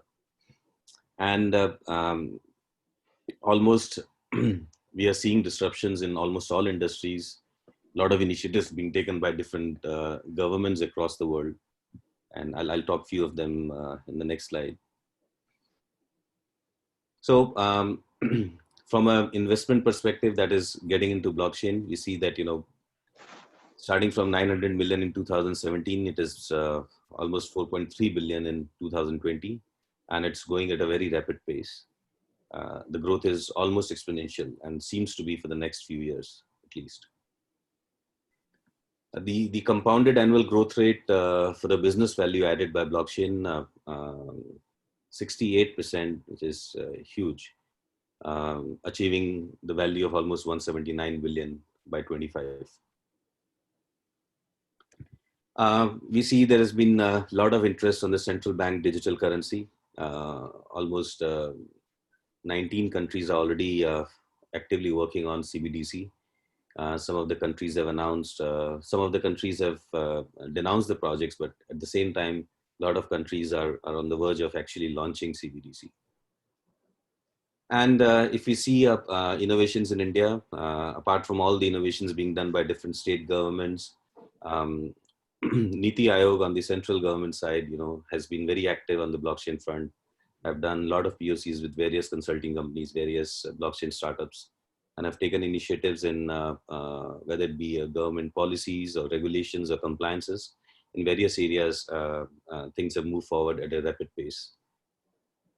And on the blockchain, we see that, from the initial Bitcoin, Ethereum, Ripple, etc., public protocols, newer blockchain protocols are coming up, like Algorand, Near protocol, etc., which are, trying to solve some of the challenges with the existing or the traditional public protocols. Similarly, on the permission side, Hyperledger, Fabric, and Sawtooth has been the most prominent, along with R3 Coda. And some newer initiatives, again, are being taken where we talk about interoperability between public and private protocols or permission protocols. A lot of players, especially from India, worth mentioning are one is Matic protocol, Matic network, which is a decentralized platform that uses an adapted version of Plasma framework to provide scalability. And the best part is they have already tested, up to 65,000 transactions per second on a single Matic chain. So similarly, if you see, again, one of my favorite startup from India, Marlin protocol, which is actually an open protocol that provides a high performance network infrastructure for Web 3.0. And they are solving the challenges of network bandwidth at the layer 0 of the network. Very interesting things that are happening. Apart from that, there are more than 100 startups in the Indian blockchain ecosystem who are building very interesting solutions, either using permission protocols, especially Hyperledger, and quite a few public protocols. There are various DeFi players. One of the prominent one is InstaDApp, which has created a whole user interface to interact with the decentralized finance. And one of the notable one we have had a chance to work with is the National Blockchain Project by IIT Kanpur, which has been promoted by National Security Council. They are already working on land records. They are working on health records and creating a production level use case. So it's not just a POC, it's a proper commercial solution that they are working on, and they are very close to it. As we see, the blockchain is pretty much impacting all the industries. Mainly to start with, banking and financial services, we have seen a lot of disruptions already happening, especially on the payment side, on the lending side. And now with more and more decentralization being added to various other places in the banking. Trade finance has been growing very rapidly, whether it be Bolero, whether it be Marco Polo, or various spaces. Then medical and healthcare, food and pharma are again one of the very ripe industries where a lot of stuff is happening, especially IBM Food Trust coming in for the food traceability to health chain and various other initiatives in the healthcare domain. to tokenization, which is impacting the real estate and various other assets, especially the investments and the capital market industry. And then various use cases like supply chain are touching automotive, agri, and various other industries. So, but as we see, lots and lots of things are happening in the blockchain world, and that of course leads to a lot of requirement of the resources. So one of the challenges that we see today is the dearth of blockchain resources. So first, as we see, there's a huge requirement of talent. There's a shortage of blockchain experts, both on the technology side, the engineers, architects, etc., but also on the business side, who can take initiative, who can do the use case assessment and plan on either building an interesting or innovative solution or implementing blockchain within their own industry or own organization for the benefit of the organization. The second, today, if we see industry lacks proper medium and expertise to hire blockchain experts. So the existing team may not be well versed to identify or shortlist people who have proper skills of blockchain. So the hiring process itself is a bit difficult process right now. That again can be streamlined, once we have people with demonstrable skills, with proper certifications, etc., so that industry can, take a informed decision while hiring somebody. Blockchain requires specialized infrastructure, especially the network infrastructure to deploy, the understanding of the whole deployment piece, and create a network so that various blockchain applications can be conceptualized and built on. And then major is evangelizing is required in the business domain. When we talk to different businesses, the different concepts are not very clear, starting from the difference between whether we go for a public protocol or a permission protocol, how the privacy, etc., is being taken care of. What is the token economics? Do we require a token in a specific use case, or can we build a use case without using any token economics? What about the throughput or scalability of the blockchain network, integration with the legacy applications? What kind of off-chain, on-chain distribution of data, what kind of data and to what limit we should use the on-chain databases, and what kind of data we can still retain on off-chain, and how we can have a combination of two to create a trust across the data. Calculation of ROI, which is still a challenge, but as we see, a lot of production deployments are happening. So more and more clarity is coming on where we can prove the return on investment for any blockchain investment by the industry. The total cost of ownership, that again is a very big challenge, especially the initial implementation cost is easy to work out, but the ongoing cost of operating a blockchain network, where more and more nodes or participants would be joining the network, still, getting a visibility on the total cost of ownership is very difficult. Some of the blockchain, most of the blockchains, in fact, are operating an engagement model of transaction-led model. So again, getting a visibility for an industry as to what the ongoing cost would be is a difficult proposition. And whether an industry should or an organization should join an existing consortium, or they should take a lead and form a consortium where either some of the prominent player in a specific domain or a third-party startup who thinks in that area, take a lead to start a consortium.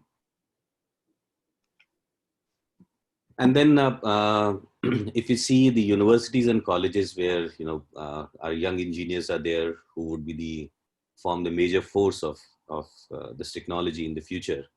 So universities require a lot of infrastructure, and today the infrastructure means setting up a blockchain center of excellence. But how that can be done in a very innovative way so that the actual learning can happen.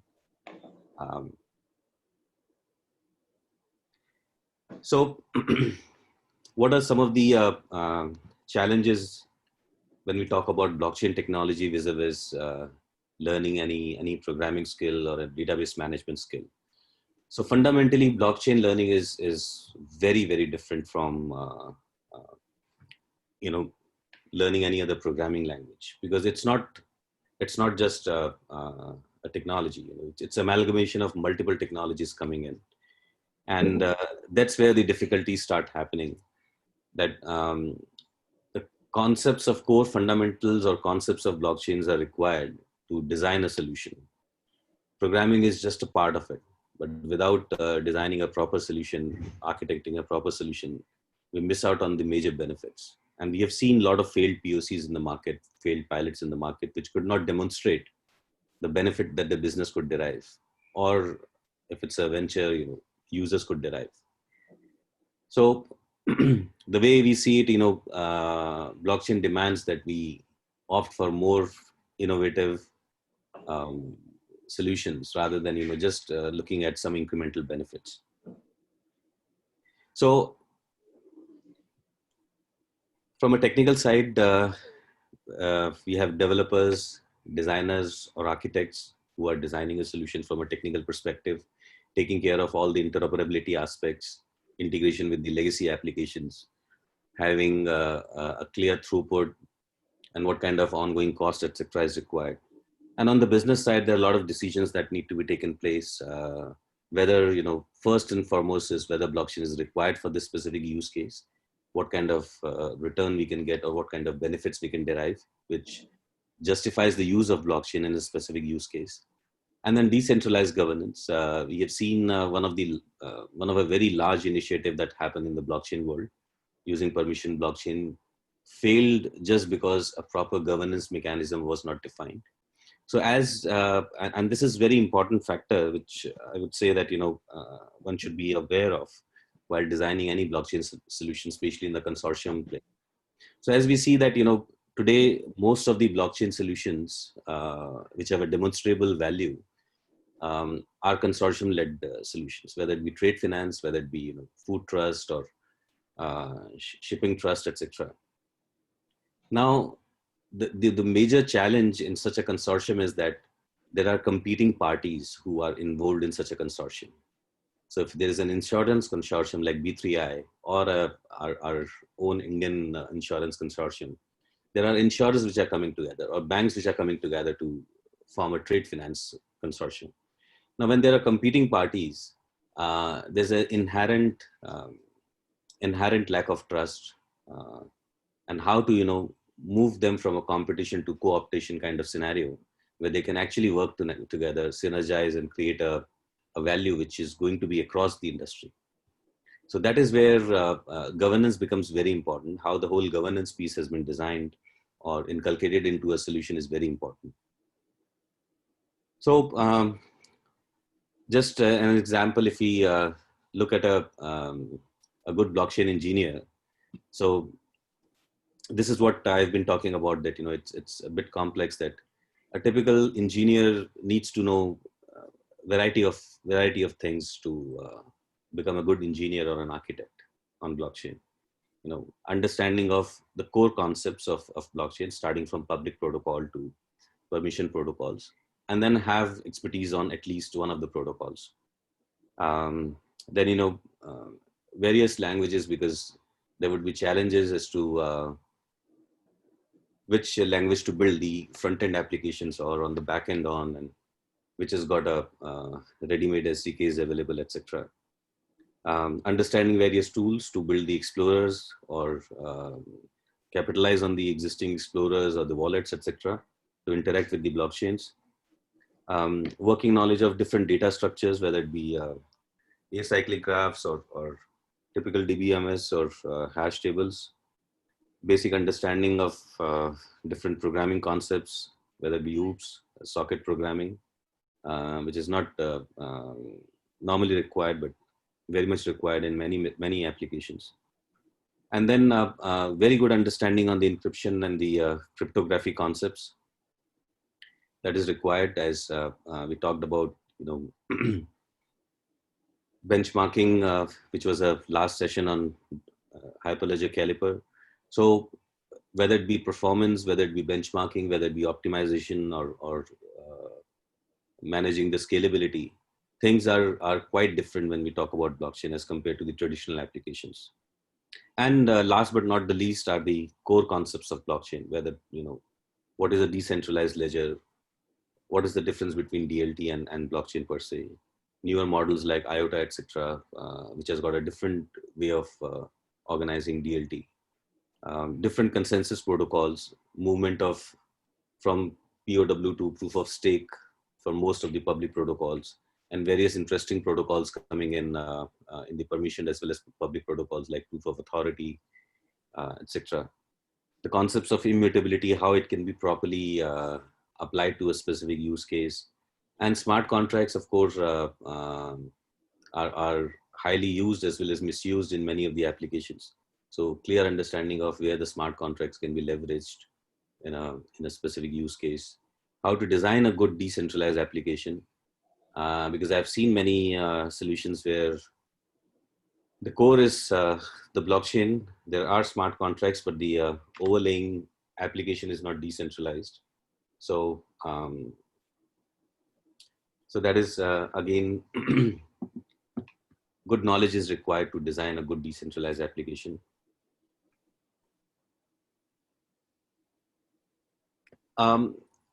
Another, if you see on an executive side, somebody, let's say in an organization, wants to design a blockchain solution and see what kind of use cases are being tried out in their industry and can be tried out within their organization. So there again, from a business side, very clear understanding of, how token economics work in a blockchain concept, whether inherent token is required or not. Clarity of, because when we talk about tokens, people start thinking about speculative tokens of some of the public protocols, but understanding how the whole incentive structure can be worked out, so that for many of the use cases where external organizations are going to be onboarded on the network, how there should be a clear incentive for people to actually join and use the network. The assessment of a use case per se, very thoroughly to be clear whether what kind of benefits can be derived, whether something can be done using traditional technology, why would require a blockchain technology, and so on and so forth. And then, mapping out the existing processes. Sometimes, blockchain can be applied as a layer to provide a lot of incremental benefit to the existing processes, like typically we are seeing in the supply chain space. And at the same time, there are a lot of transformational solutions that can be designed, which are not just at the incremental level, but changes the whole way the things are being are happening. If you talk about automated claim settlement in insurance, one of the solutions we designed and is in production right now with almost 350 policies of last season. So, and that a simple smart contract can transform the way the business is being done. So just imagine a claim which is being issued without even farmer knowing it, without even insurer knowing it. Nobody's intervention is required, and you can actually have a settlement for parametric insurance products.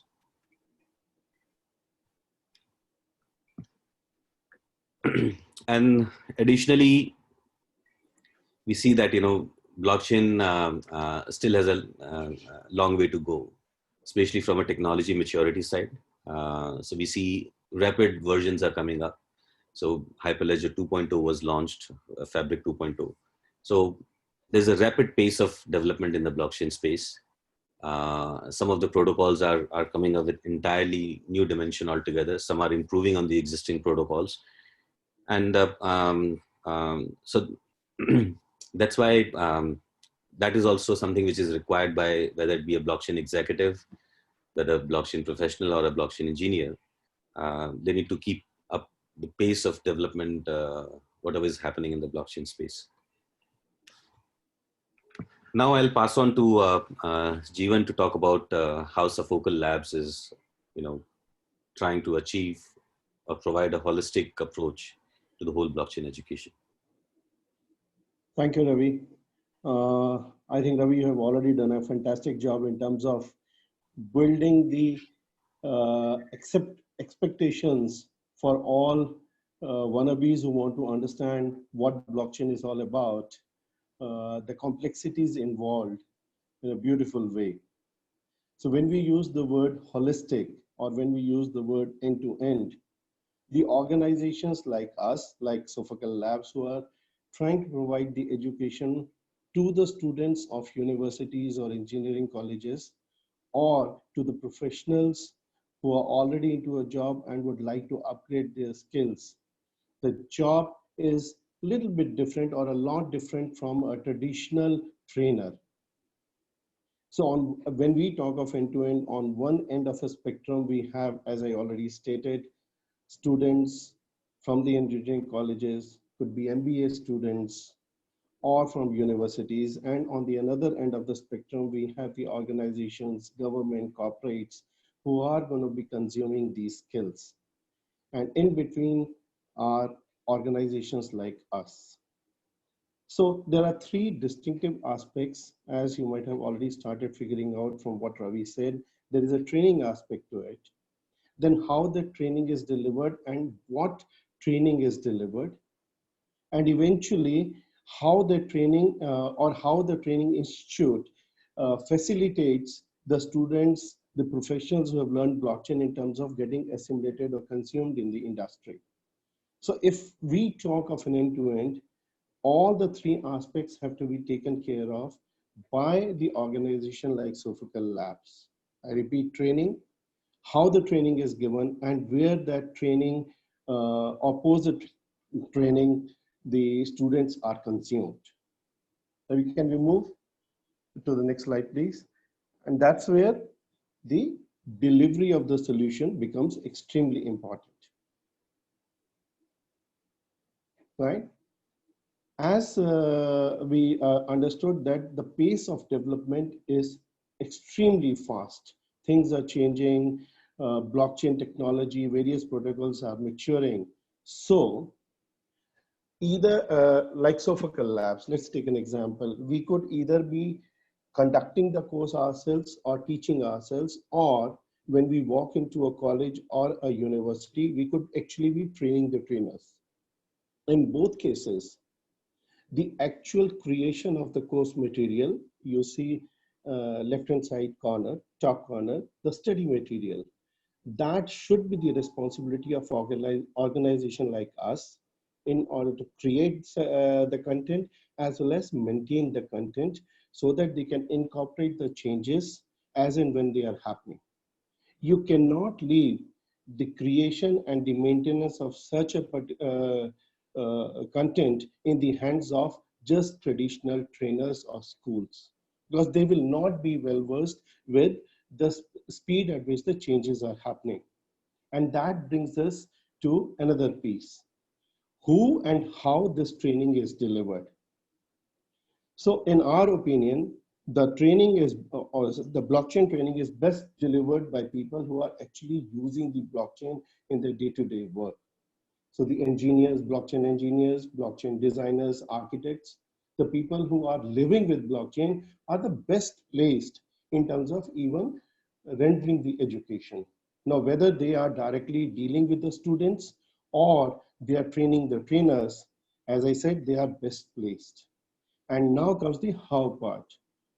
Typically, if you look at any other course, about 75%, 80% is theory, and then there are a little bit of internship, practical aspects and all.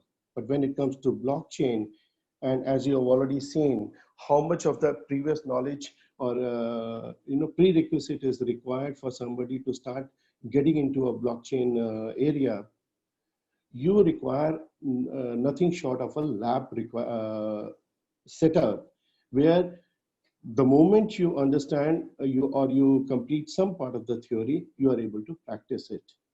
If I understand how to write a smart contracts, I should also have an environment where I'm able to create a smart contract and see how to use it. I should have an environment where I'm able to create, let's say, a consensus mechanism, how to use it. So therefore, companies like Sophocles Labs should not only be concentrating on the theoretical part of it, but should be able to provide a working lab where students can practice what they learn in the class. And that's the differentiator that Sophocles Labs bring, because we actually provide, as part of Center of Excellence, as part of our workshops and all, access to a particular lab.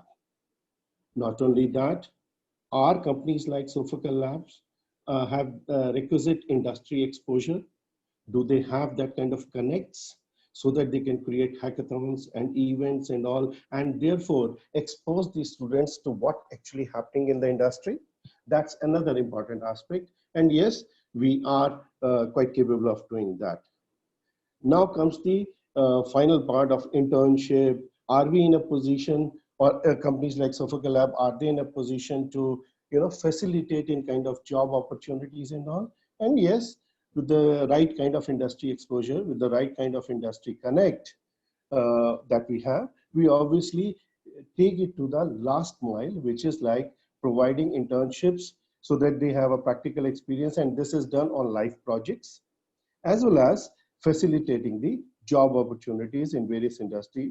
We ourselves can consume those skill set, or we can actually expose that skill set to other industries that are needing it, who are our partners. As we are saying that, we are already having a course for Hyperledger Fabric, Hyperledger Sawtooth, Daml, and Ethereum. And as we are speaking, we are actually going to be adding soon Flurry and Articoda to our repertoire. So, we will be able to offer all the flavors. Ravi, can you move to the next, please? Now, this is very important. A company like Sophocles Lab, are we creating just a software developer or a web mobile developer? Or we are creating a solution or a product engineer? Of course, the next gen professionals have to be solution providers or product. They have to have that thought process where they are not just thinking of developing a code. They are actually thinking of, this is the business problem and I have to provide a solution. What part of that solution can be blockchain? What part should not be blockchain? What will be the throughput? What is the eventual user, how they're going to use it, so on and so forth. And for that, there is a completely different mindset that is needed. So while we are, helping students, helping professionals to understand what blockchain is, how blockchain code is written, I think our experience on the development side helps them to also become, more than just a developer, also look at, what are the domains, trying to impart some kind of a domain expertise, process expertise, so on and so forth. And thereby, we are not just creating the developers, but we are trying to create next-gen professionals.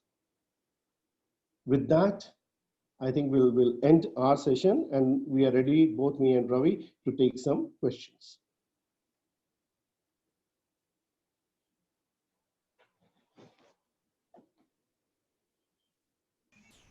Any questions?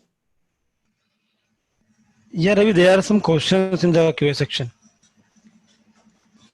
Yeah, Ghan, so question is, how do you support designers and solution architects for hands-on experience in your training program? See, Ravi, you're going to take it, or shall I go ahead? Yeah, you can please answer. See, we already stated that we actually have a lab where, see, we have a product called Zeev. Now, Zeev is a kind of a DevOps product for blockchain applications. So it helps you to develop, deploy, and monitor a blockchain application. By nature, because that was the plan, it is a cloud agnostic and it is a protocol agnostic. So you can create nodes in any, it's basically a heterogeneous network that you can create. Now, the same platform we have used to create a blockchain lab where any student will have an access to the live code, to a huge code repository. Not only that, we give them an access, a student access, so that they can create their own nodes and all and see how it works. They can create their own smart contracts. So therefore, that's the support we provide.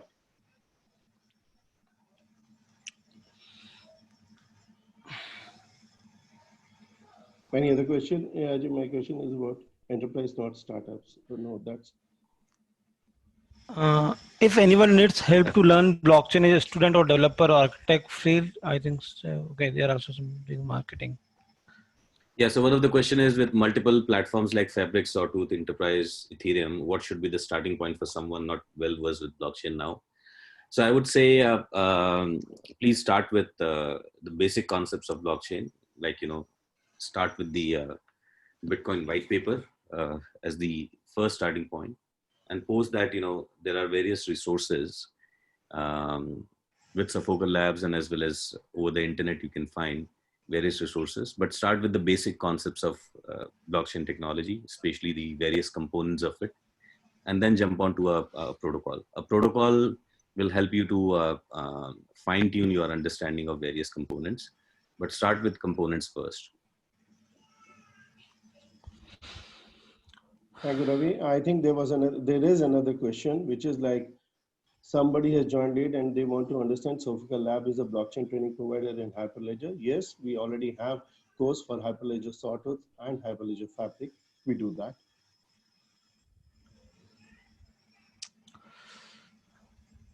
Yeah.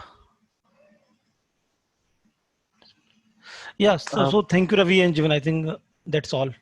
Yeah. Yeah. Thank you. Thank you, Ravi. Thank you, Jivan. Thank you for the platform. Pleasure. Thanks. Yeah, thank you. So now for the last session of the day, we have from how blockchain can able to solve the biggest challenge in the healthcare. So for that, we have from the Raju Sharma, Dr. Raju Sharma from the RapidQube. So over to you, Dr. Raju. And it's also the last session of blockchain stories for this summer. And over to you, Rajiv. Okay.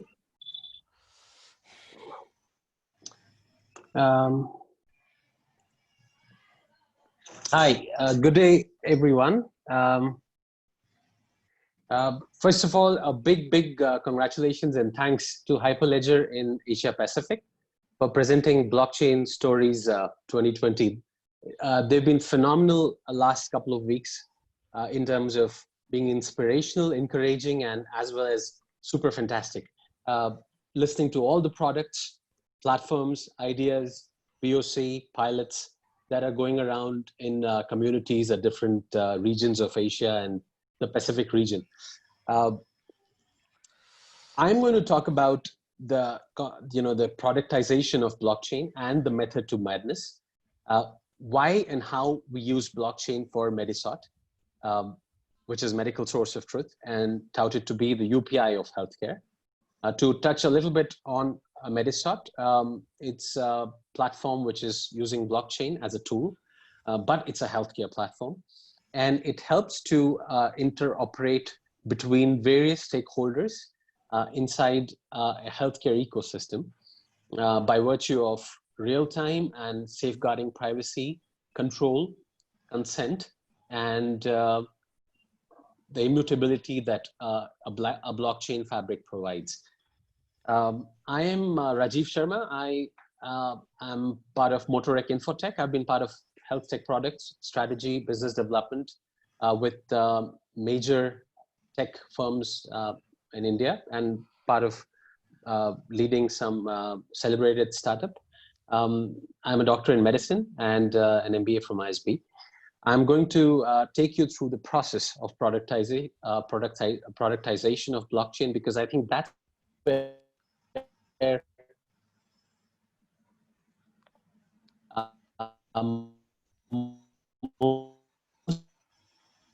of the right crux sample. From a design thinking point of view, these are the 5 pillars on which any startup idea is really based. For ideating, I'm going to touch on problem, and I think this is the biggest problem that one needs to solve and find the right problem that one is solving. I'll give you an example before we get into the specifics. In France or Switzerland, there was a hotel, and this hotel got burned down. One of its wing got torn down, and now they had a real estate problem. They had fewer rooms to cater to, And what they did was they made a 1 bathroom common to 2 hotel rooms. Now, this is a classical example in a lot of Indian cities as well, especially when I grew up. You either forget to latch both the doors when you're taking a shower, or when you get out, you again forget to unlatch one of the doors, and people keep going around from one room to another. Now, the problem here, people kept solving for years, was how to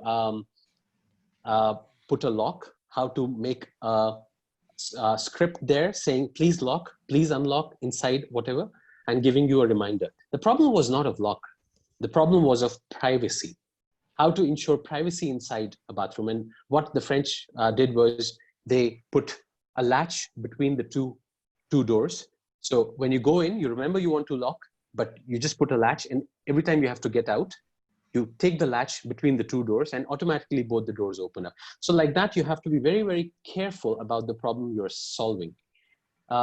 With that, I'll tell you how we went to identifying the problem. I'll take an example of a patient journey.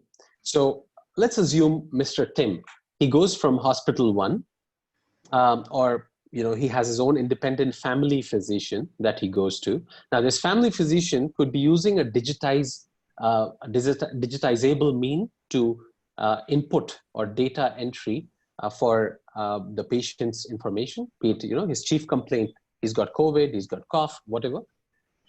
He may be referring this Mr. Tim to a laboratory for a test. Now, when they refer to a laboratory, what is happening at the laboratory is he's probably writing a prescription, or he's got something stored in his data repository, but at the same time, he is writing or giving a printout to this Mr. Tim to take it to the laboratory where he gets his test done. And now the information about the test report is stored in the laboratory server. Now, when that happens, and let's say he goes back to hospital 1, and that guy says, you need a cardiologist. He's sent to hospital 2. And we can take example of whichever hospital or clinic or independent doctor.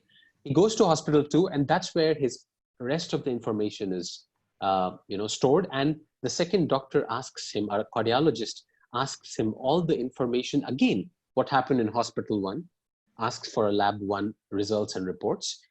Now, what has this led to? This has led to 3 different data sets being registered in three different locations, whereas they have to be continuous. Now we're talking of present-day Fitbits, we're talking of health apps, we're talking of Apple Watches. There they have their own servers where information is getting stored in a different database or a server again. Now, we have medical insurances. Now, forget India. India is still very immature when it comes to healthcare insurance market. But let's say US or Europe, if there are social insurance coverages or there is a reimbursement model from insurance point of view, there are multiple insurance parties that are involved to reimburse the patient, be it old, if the person is old, then there is something. If it's young, then something. If it's poor, then there's something. Very similar to what India is getting to with Ayushman Bharat. Similarly, he could be part of a clinical research. Now, what you see here is that all parties here are hoarding same patient's data, but from different moment of his timeline. Now, it seems like a very simple thing to solve, but all of these are disparate systems. They are storing same information, they are storing duplicated information, and they are making all the information that in totality could be very useful. They are rendering it worthless and giving incomplete clinical insight for application of all the new age AI and analytics that we keep talking about and hearing to better the patient journey. Now, this is one way to look at this problem. I've laid out the patient journey, a persona journey, but I don't know yet what is the problem. Yes, the problem is there is no continuous care across the ecosystem, but is this a problem or a solution? Because this is a solution that I need a continuous care. So we need to identify the problem, and that's why I emphasized on identifying the right problem solves and sorts out 90% of the issue in a startup when we are beginning. Another way to look at it is that healthcare till 2019 in developed countries built over years or decades, had legacy and inefficient IT systems, where because healthcare followed the trajectory of IT industry and healthcare itself being inherently very conservative and risk averse as an industry with a lot of regulations and governance.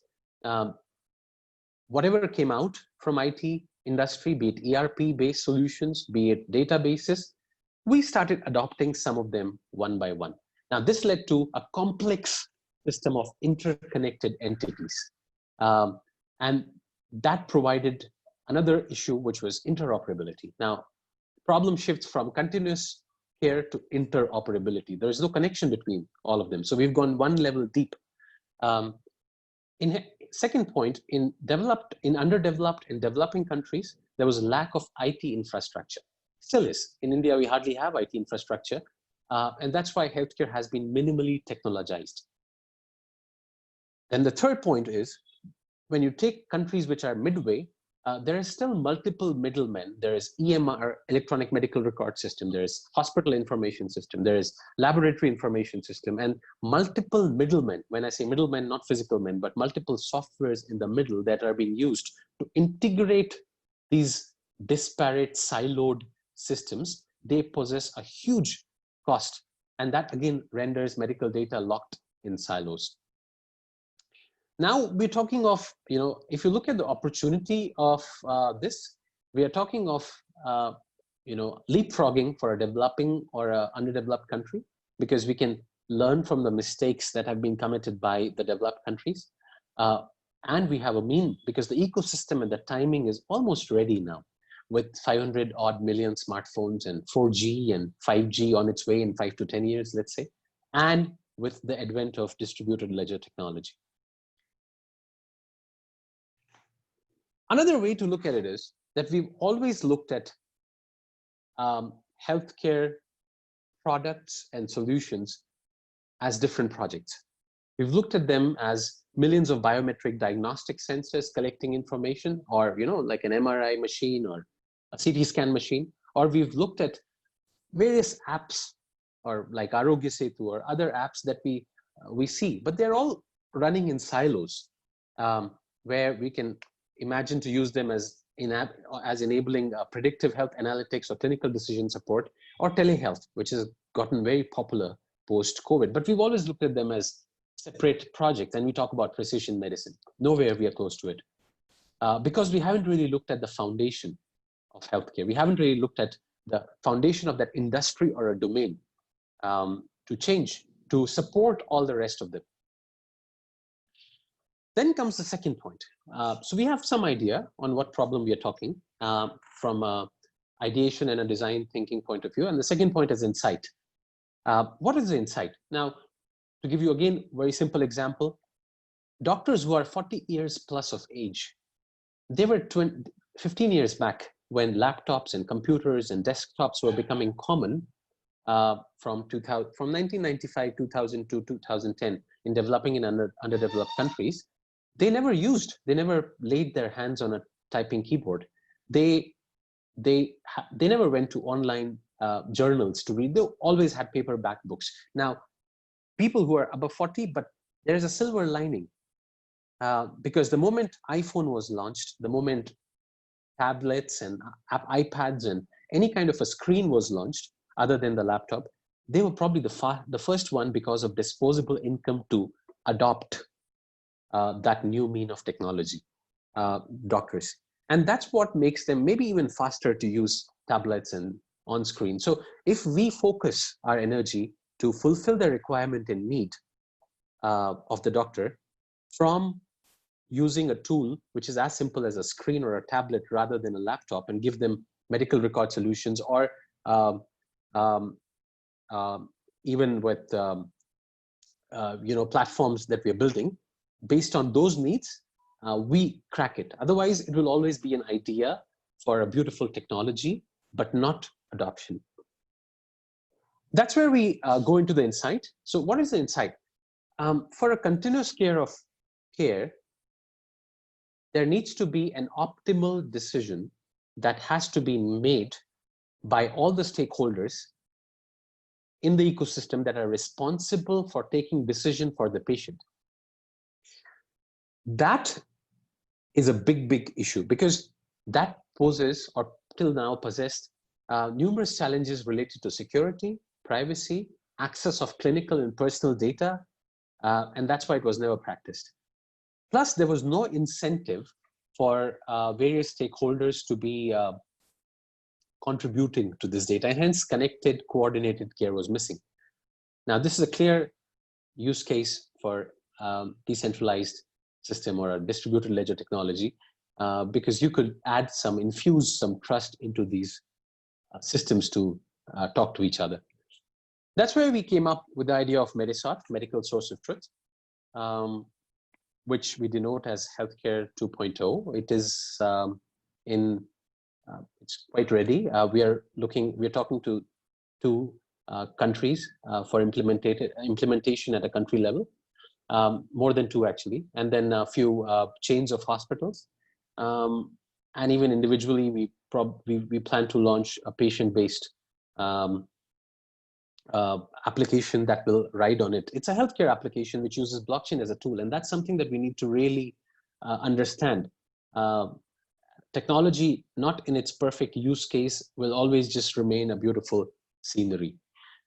Just to add here, my colleague and partner Prashant, if you guys have had a chance for listening to the entire stories, for the first session he presented on iState, which is a performance enhancing module that we open sourced as our first module from Medisot, and have already got fantastic, phenomenal adoption and response on it. So please contributing, and we'll be very happy to assist anyhow. Now, for a solution, what is Medisot? It's a one universal longitudinal health record.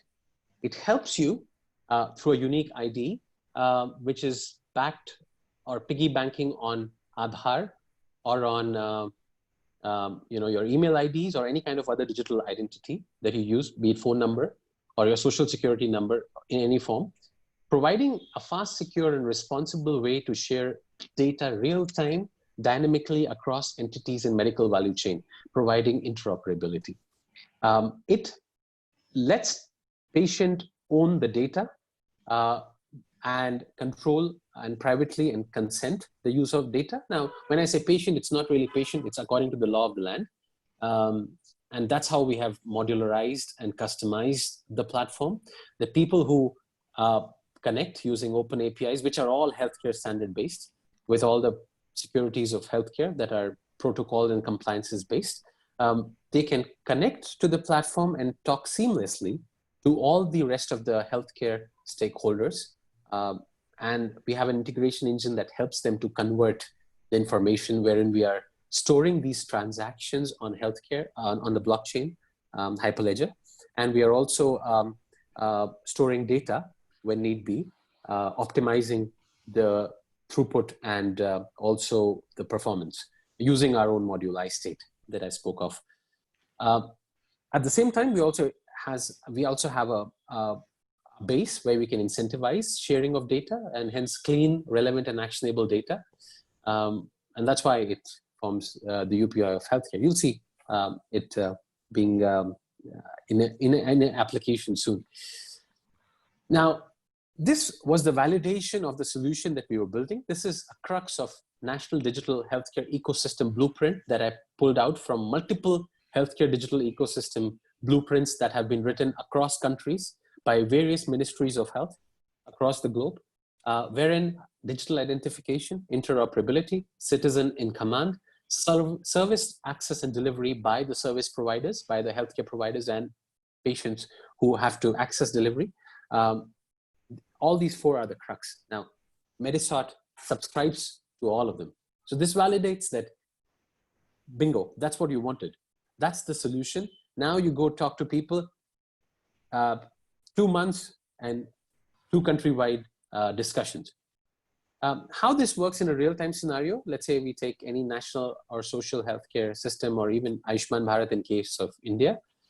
Once you have this DLT network, government uploads beneficiary details, who gets to be part of the list of people who will get free treatment. And this is I know, I'm sure everybody's reading in and out because of COVID presently. Now, the patient goes to hospital, he receives medical service, hospital dives into the network, reads what is the information, verifies, validates, and uploads the new information into the medical record of giving him a plaster, let's say. Right then, in a matter of seconds or minutes, insurance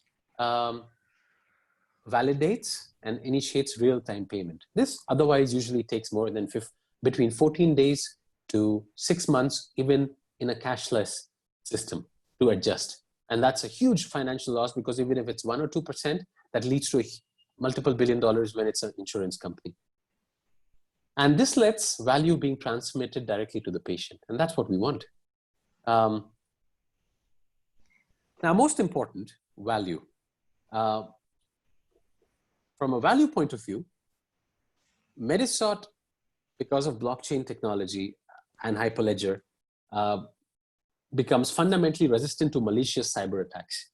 It becomes, it enables overall reduction in cost of care. That leads to affordability. It leads to increased quality of care by design, leading to continuum of care. It requires minimal infrastructure for accessibility. We are also working on a hardware piece on side to avoid the national setting up of infrastructure to enable faster deployment. And structurally, it's value driven. Now, to tell you the use cases, there are a dime a dozen. We keep talking, like I said, of precision medicine, AI. Some people spoke of storing data on medical record, on blockchain.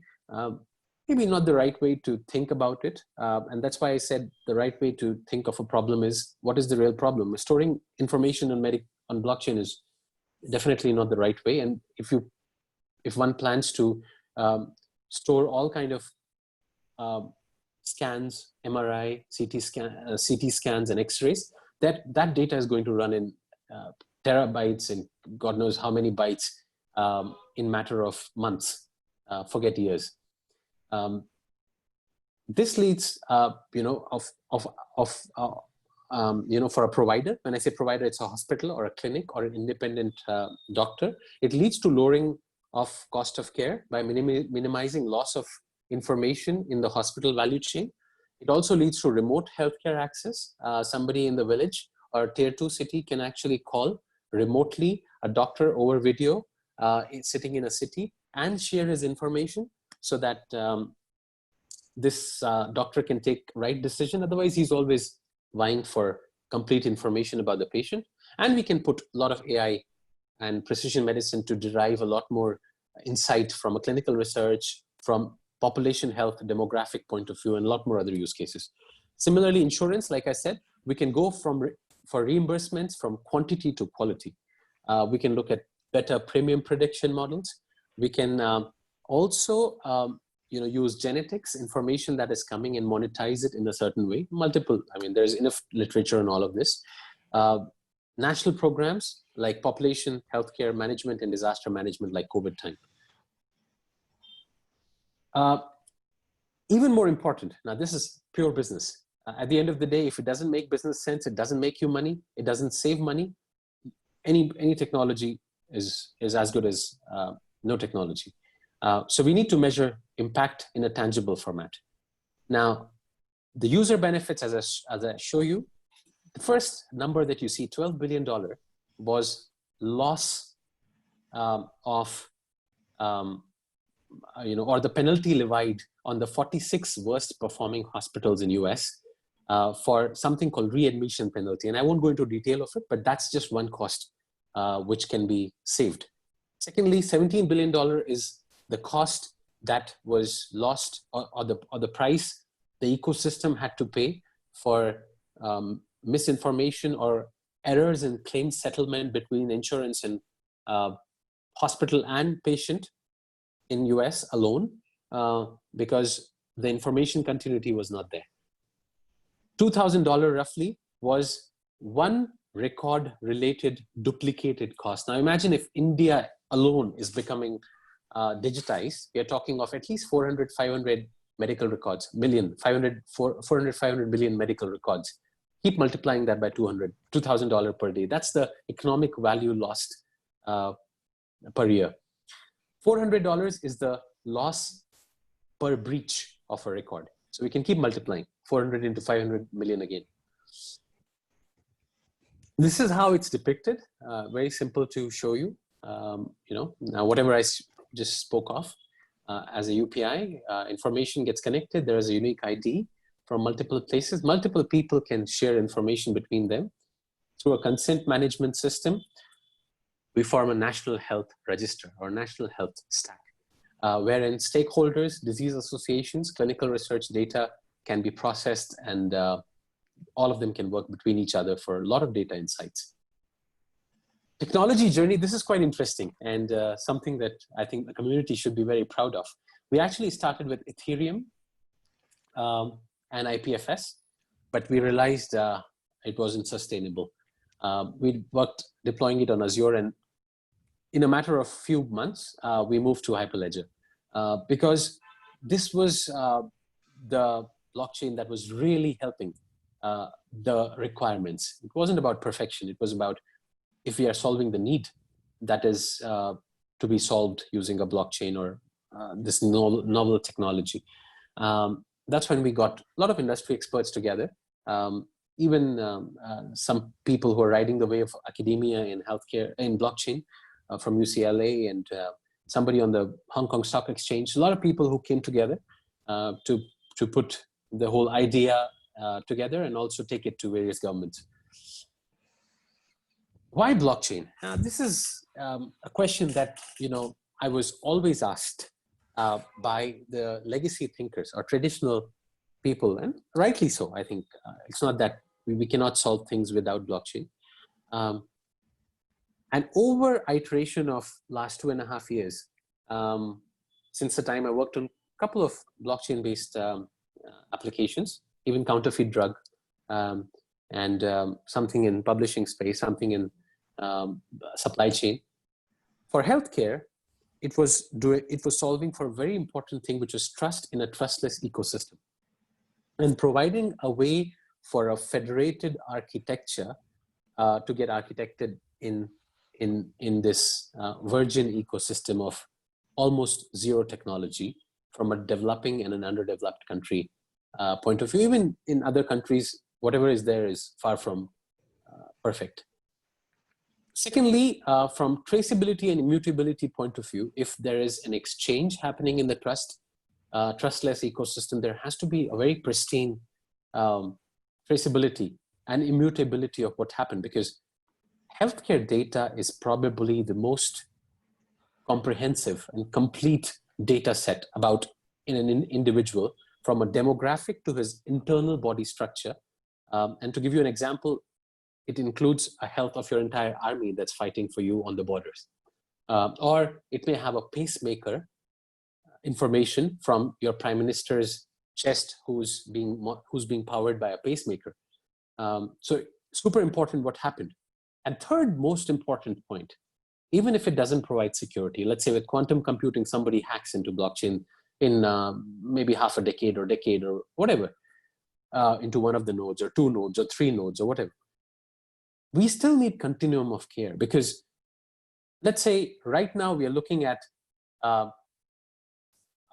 least 25% to 30% of diabetics in India alone. And I'm just going to take example of Medisort and not rest of the other applications. Right now, if you would have seen your grandparents or your father, they would be using a glucometer. Now, when they use a glucometer, and a lot of people have started using insulin patches that deliver insulin into your body, depending on what the value of the glucose level was in your blood. Now, that is almost through IoT becoming automated. Now, imagine 25% Indian population, 2% have glucometer and this thing by 5 years from now to 10 years. And there is one cyber attack that uses a ransom malware to hack few of the, a centralized system, 5 minutes would lead to in an unimaginable number of deaths. Whereas a decentralized system like this would, even if there is a hack, let the continuum of care continue. Let the insulin be delivered. Because some node will still keep working. So that is something that really pushes realms of using blockchain in such a problem. Now, thoughts to ponder. Not everything is so hunky-dory. Not everything is so clear and black and white. We need to think of data authority abuse. Now, if somebody has a complete data set of his own, even with him, insurance companies are going to later ask, give us the entire data. And they may not give you an insurance if you suffer from few things, or they may erase your insurance. So there is always going to be this double-edged sword of how to really take it to market. Then regulation and governance. As I spoke before, healthcare is one of the most regulated and governed industry, and rightly so, because there is so much that happens. Otherwise, false claims or false shouting from the top of the building would be even more maligning than something that is being rightly done and taking 1.5 years to develop a vaccine. Thirdly, is patient knowledgeable? We talk about a lot of decentralized power. We talk of a lot of patient power that patient needs to have, or any individual. Be it in finance, we're talking of power to the individual, or in banking sector or BFSI. So, but is patient knowledgeable enough where to give consent and where not to give consent, for what kind of data usage and how to use it? So more than consent, it has to probably be access control that have to be templatized for a product that is as handy as maybe a WhatsApp or any other simple right-left swipe kind of products that make it 1 or 2 touch kind of products. Simple. The last point is very simple: data entry. Are doctors even now ready to enter data for medical health record into the system? Because if I'm sitting across you and there is a laptop in between, patients don't like it, neither do doctors. With that, I will conclude saying that yes, it is a beautiful technology, and we need to think of all of these industry-related, domain-related issues for, somebody spoke of governance, of course, throughput, yes, and also need to imbibe that blockchain is really not a technology. Blockchain is a science. We are talking of economics here. We're talking of cryptography here. We're talking of coding as a regular legacy system here. We are talking of incentivization and stakeholder capitalism. We are talking of tech IT infrastructure. So it's really a science of how to put all of these things together. And whenever anybody who's looking at a startup or an idea to become a really mainstream idea in blockchain, we need to really have a cross-domain expertise and people on board, be it as advisors, as founders, as team members, to put this all together, to really take it to market and let people adopt. And not just be in this mindset of disrupting the entire world, but also look at the journey from a legacy system and a transformation journey to a new age disruption. And in case of healthcare, I can definitely assure you that the disruption happens incrementally. So if we incrementally make these small little changes across different processes, that will lead to an exponential disruption. With that, thank you so much, Hyperledger community and everybody who's been part of it, Arun, Kamlesh. And these are my specifics on LinkedIn. And please feel free to write to me or write to us at rajiv@motoreg.com. And we will be very happy to help, assist, just talk over a small call and see if there is any opportunity to work on this or more. All the best and thank you. Thank you, Rajiv. That was It was very insightful, and the total journey of how the transformation could occur. It's really informative.